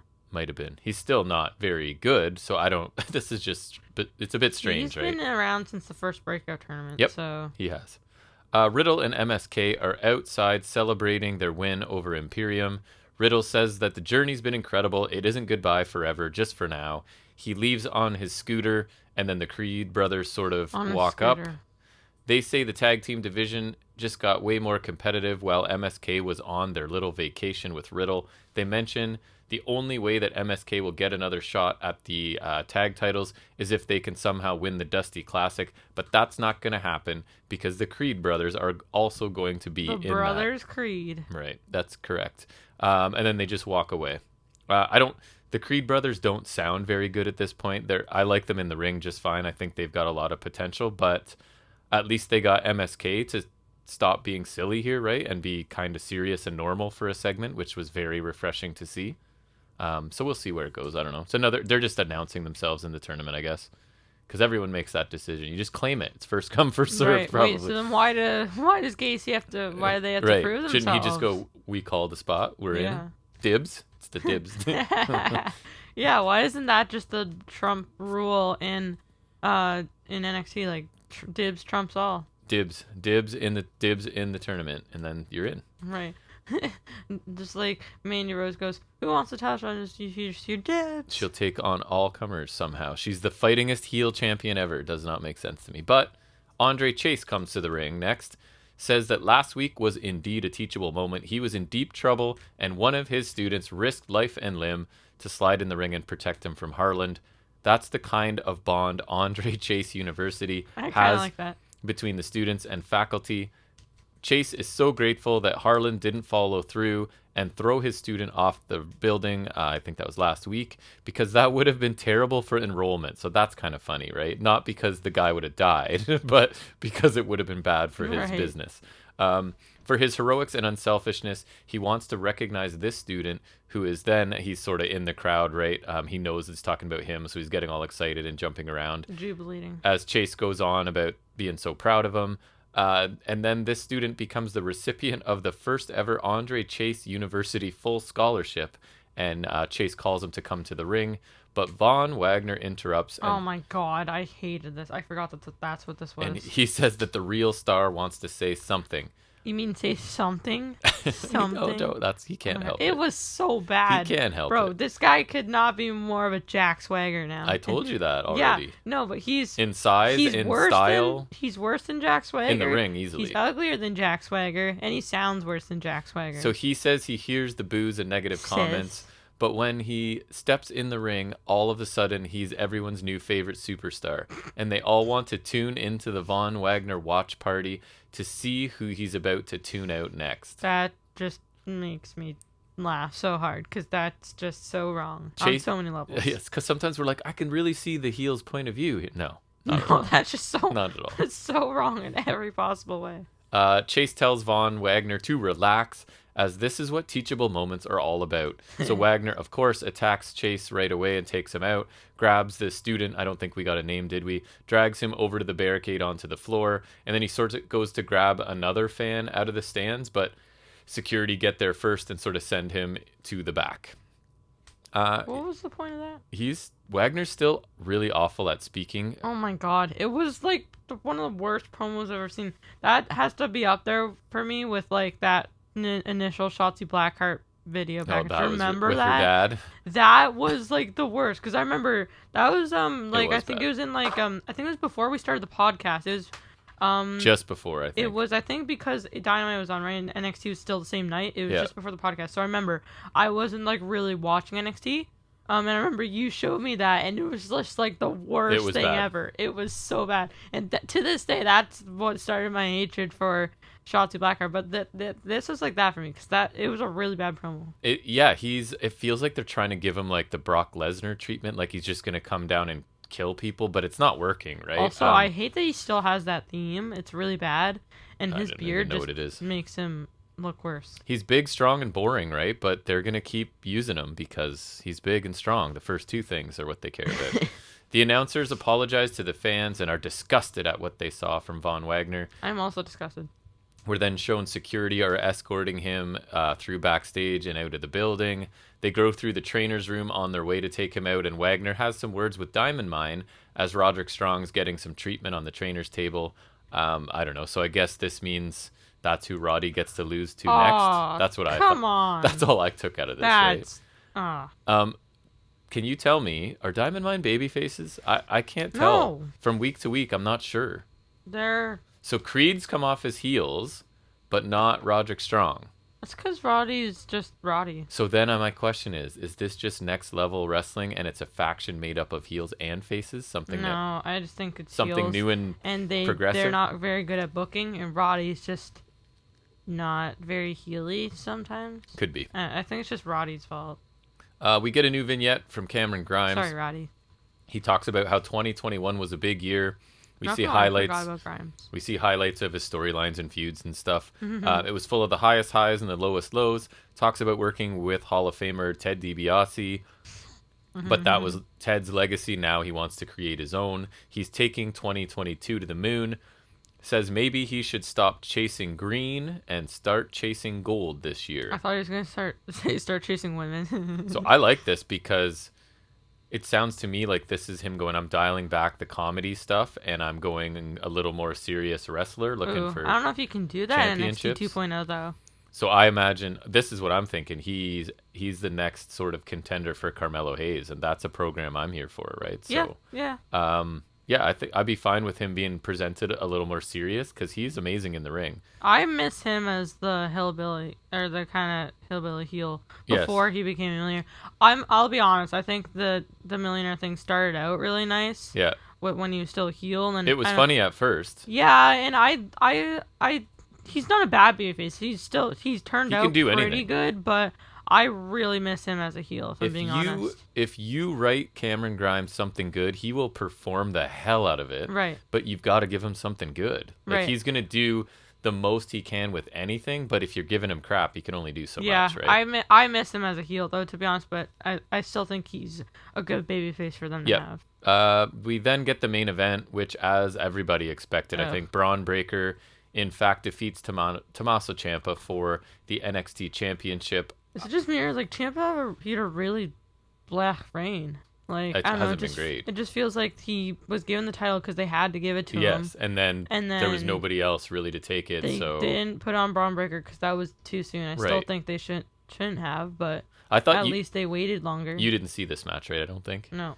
I thought it was a good physical, like, back and forth match. You had Ciampa was bleeding. Breaker showcased more athleticism than in some other matches. I think he did a standing moonsault in this one. Looked far more experienced and polished than most of the new crop in NXT. Ciampa's counter of Breaker's finisher into the Willow's Bell at one point looked really cool. Ciampa was super intense in this, obviously. Breaker had an Alabama slam to Ciampa through the announce table that looked good. The first Gorilla Press Power Slam, which is Breaker's finisher, it was sort of nullified by Ciampa grabbing the ropes, and Barrett did a good job to suggest, like, it was like a rookie mistake by Breaker, you know what I mean? Oh, he's going for his move too close to the ropes, and Ciampa's gonna... So I like that story they were telling, that he was basically one mistake away, right, from either winning or losing kind of thing. Breaker kicked out of the fairy tale ending, which was pretty nuts, despite having taken like 3 or 4 running knees to the head before the fairy tale ending. He still kicked out, so they're obviously trying to book this kid super strong. So Breaker hits his second rope bulldog, slips off the ropes That he did slip off the ropes for in his previous match, but not here. He has a moment of hesitation as he sort of goes up the ropes. Then he locks in the Steiner recliner, and Ciampa actually has to tap out after 15 minutes. So I thought this was a really good match, a great main event by NXT 2.0 standards for sure. I mean, I don't love the title on Breaker, but I get it. I know what they're doing. He is much further along in development than pretty much all of the others, so his push makes sense to me. If you're really going with youth and you're really trying to get them experience, this is the guy you put the belt on right now. No doubt about that, I don't think. Ciampa was great here too. He did a lot to make Breaker look good, I think. I personally don't think Breaker's going to be around that long in NXT. I'm sort of hearing rumblings that they plan on either you move up quickly or you're gone. Like, there's no more of this. You're going to get years and years at NXT. It's kind of like... I don't know. I feel like at least a year is good because I feel like sometimes people move up too quick. I'm hearing it's more like they want to make a quick decision on you, and if not, then you'll either be gone sort of thing. Either main roster or gone. Sometimes you can do that, but sometimes it's really not smart because we've seen guys like you're talking about in off the top of his head, like Apollo Crews. He was up way too soon. Like, there's just like, I feel like that's not smart. I feel like you kind of have to go on a case to case basis because like for someone like Breaker, I don't love him, but like he would survive on the main roster right now at least, right? But give him a little more time, he might be a top guy. And like if you're gonna like say you go right now, you take Tony D'Angelo, right? Like you don't. You're not gonna want him right now. Like you can't just like wait like 2 months and then make your decision. You kind of have to give them time. But I think I see what they're saying because like someone like Ciampa has spent years in NXT, right? Like Eric Gargano and Cole before they left. But like I feel like at least a year is a reasonable amount of time to be in development. But I just picture Vince sitting there going, I don't think he's a patient man, right? Look at this guy, and he just had a very good match. What more do we need to know, right? Like, I could for sure see Vince being that guy. Look at him. He probably won't be reasonable. Right? Exactly. You're sort of coming from it would make sense, but you just got to see Vince going, this guy looks like money, and he just had a good match, right? So Braun Breaker's a Vince guy. Overall, easily the best episode of NXT 2.0. 3 of the 4 matches on this show I thought were quite good. Only the women's match was a chore to watch for me this week. The other 3, I would say, were good matches to like... I thought the opener was really good. I thought, actually, they were all very good matches, other than the women's. So I thought Hayes and Strong, obviously, really good opening match. 6-man tag that followed that was really good. The main event was entertaining, and like it was a passing of the torch, right? So as much as I don't really want it to happen, they did a good job with it, I think. No coincidence, right, that the episode of NXT that only had one poor wrestler in the ring. So I would suggest... You're probably going to say Mandy Rose as well. No, but I'll say Mandy Rose is mediocre. Cora Jade's bad, right? So she was the only bad wrestler in a match tonight. Not great. And it was by far the best episode, I thought. So none of the standard NXT 2.0 like 3-minute matches this week. It actually had real wrestlers in matches that got some time, so it was a much stronger show. Not all the segments were great, but it's easier to forgive stuff like that when there's actually good wrestling. So this is the first week that this show was not painful to watch. I'm really happy to say. I actually thought it was... Got me to watch a bit, right? I'm torn because I'm going to either give it... I'll give it a B with a very close to a B plus this week. So I'm not just here to hate on NXT no matter what. I would love for it to be good, right? Because I'm still watching it. So I was quite happy with this episode of NXT 2.0. I would say I'll come back, but no. Right. Last thing, we watched Rampage last night. Just really quick thoughts.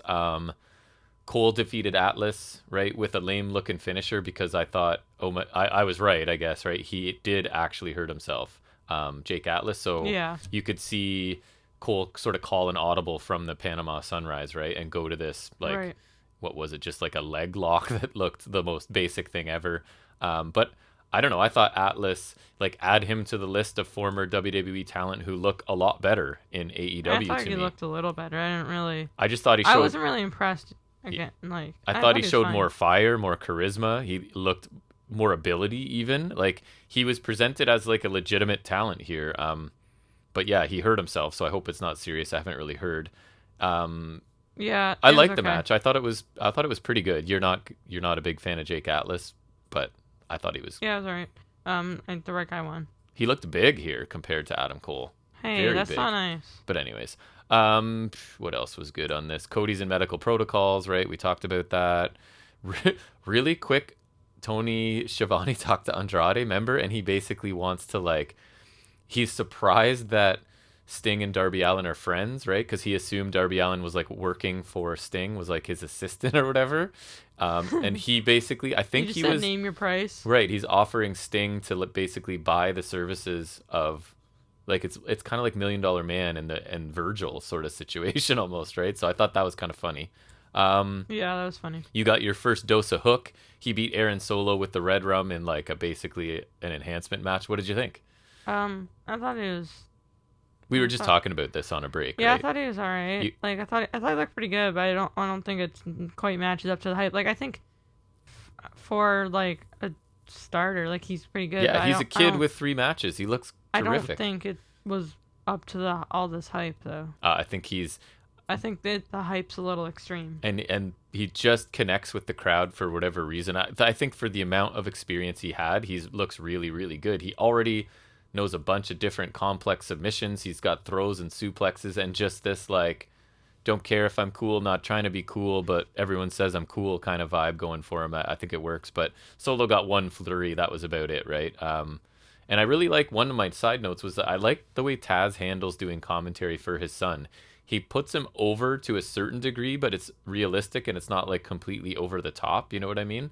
But anyways, I liked it. I like that. I feel like he could outgrow Team Taz. Yeah. But at the same time, I think he really fits the faction as well. He does. So he's a good fit for them. I think he fits kinda better like than their Ricky Starks, actually. He could be kind of like their poster child, or like say, like if he Yes. if he starts doing well, like here's a success story, and then Right. Pop is kind of the muscle, and then Starks is that guy, That guy.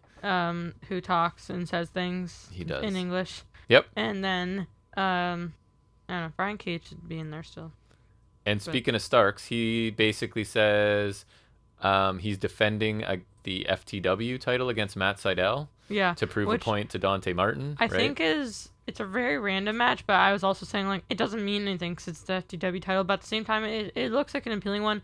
I think that's a good addition to the card just for a solid match, like a guaranteed solid match. And his thing is, it took Martin 3 matches to beat Sydal, and he's going to do it first try, right? I think was the idea. I think he will, because I think they want to at least keep so that too. title in Team Taz. I don't like that title existing, but it's a decent little build to a mid-card feud with Starks and Martin, right? Which I think could be a good match too. So, and even Starks Sydal will probably be good, like you're saying. So I think, like, whatever, I don't love this title being here, but at least they're using it to do something, I guess. I don't know. Quick recap of the bloody match that I really liked between TJ and Ford and Bunny, just sort of saying they're proud of it and they accomplished their goal of doing something people won't forget, which I would completely agree, because I thought that match was pretty shockingly awesome. I watched it twice, right? I went back and watched it with you again. So, because talk about, like, that's almost the definition of over delivered for me, right? Like, I went in expecting to almost be laughing at it at times, but it was awesome.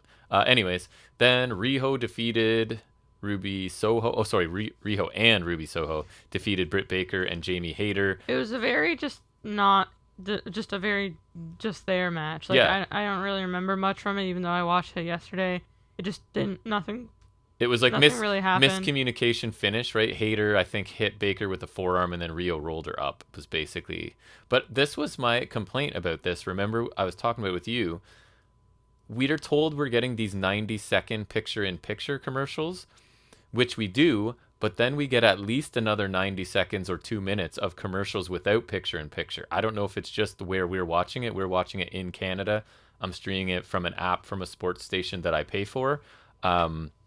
But I felt like we missed a big chunk of the match. We came back, and I think the idea was that Soho was the face in peril, right? And that Riho was going to make the hot tag, but we didn't really see much of Soho getting dominated by Baker and Hayter. So I feel like we missed a significant chunk of the match, and I found it was annoying. Like, I thought the match was pretty good, but I thought that Riho would beat Baker here, since there's no way she's taking the title tonight, right? I wouldn't say. Like, Baker's defending tonight. Yes, so obviously. You figure Riho gets... not winning. Because the whole storyline is Baker's never beaten Riho, right? So this continues that for one more day, I guess, basically. Right. Lambert and his guys said stuff. They complained about Cody and Brandy, and Scorpio thinks he should be just given the TNT title because he could beat Dustin or Sammy, and they're going to be watching closely. I think that was about it. Main event. What were your thoughts on the main event where Santana Ortiz, Eddie Kingston defeated Daniel Garcia in 2.0. The finish was not what I expected, right? Yeah, It was just a random super kick, combo Insigiri clothesline for the pin Right. from Proud and Powerful. What did you think of the match? I thought it was all right. There were some cool bits, but I think generally it was pretty underwhelming. I was disappointed too. Like, I was really looking forward to this. Part of my complaint was it started out on the outside with guys doing stuff on opposite sides of the ring, and I felt like camera work, they were struggling on where to sort of cut to which camera. The finish was very random too. It was. Then we got another one of these extended commercial breaks, right, where it was not just 90 seconds and it wasn't picture in picture for the second half. So I felt like we missed a decent part of this as well. I don't know. It was a lot of brawling, right, with a couple memorable spots. So I don't think it was bad, but yeah. I didn't love it. And just in general, I'm waiting to see what the fascination with Daniel Garcia is. Like, do I think he's good? Yes. But like, I'm waiting for that breakout performance, right? I want to feel about him the way most people seem to feel, but I don't so far. I thought it was a solid show. I liked last week's way better. I gave it a B-, just quickly, like throwing a grade on it. Did you have a thought? Yeah, I think it was an okay episode of Rampage. Nothing really stands out, and I not in hindsight probably not super worth tuning into. Yeah, we don't usually. So I would say B-, because I don't usually go for a Rampage. So yeah, not exactly worth the viewing. Right. All right, well, that's going to bring us to our final segment, right, where you're going to update us on the world of wrestling figures, and that is called Figuring It Out with Jack.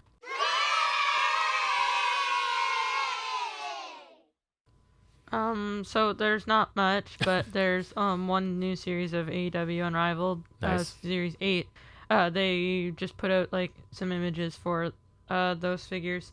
So there's the Orange Cassidy, it's essentially the same figure as the Series 3 one. Looks like the same head scan, same jeans with the pockets and whatnot. But I think this time his jacket has like a different shirt, it's best friend's shirt, instead of the Orange Cassidy shirt. So it's just the same figure with a different jacket, and then also now he has an elbow pad instead. Ooh, that's right? worth it. Yeah. There's Chris Statlander, who's pretty nice. I think the knee brace looks really nice for some reason. I think she looks pretty good. The head scan, I don't know. It might just be the paint, but I think generally the head scan's pretty good. The paint's a little bit off, but I think it's pretty good. Chuck Taylor also, his head scan looks a little odd, but I think generally it's still kind of good. And so he's pretty nice. And then we got Trent ? Trent? Trent? Yeah, because not Trent Beretta on this. Yet. He's got hair, so that's good. Mm-hmm. So that's pretty nice. It goes with those other ones. Then you got Jericho with like this red jacket. And he's got the Painmaker paint, so that's kind of cool.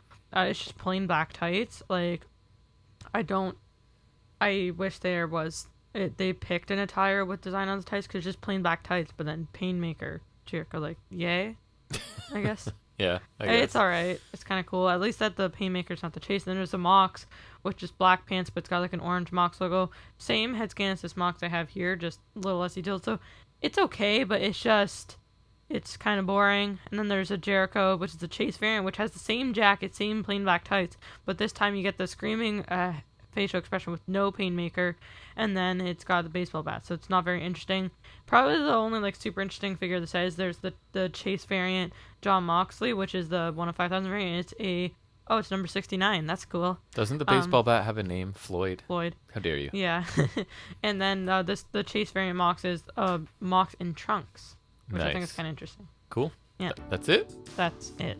All right. Well, I guess that brings us to the end of this lengthy episode. Yes. But we still have a worst of coming at some point. We just got to have some time to sit down and get that organized, and we'll bring that to you. The goal is January at some point, so keep an eye out for that. Other than that, I think nothing special this week, right? We'll be back for episode 78 for sure on Saturday, so we hope to see you back then. And until then, take care.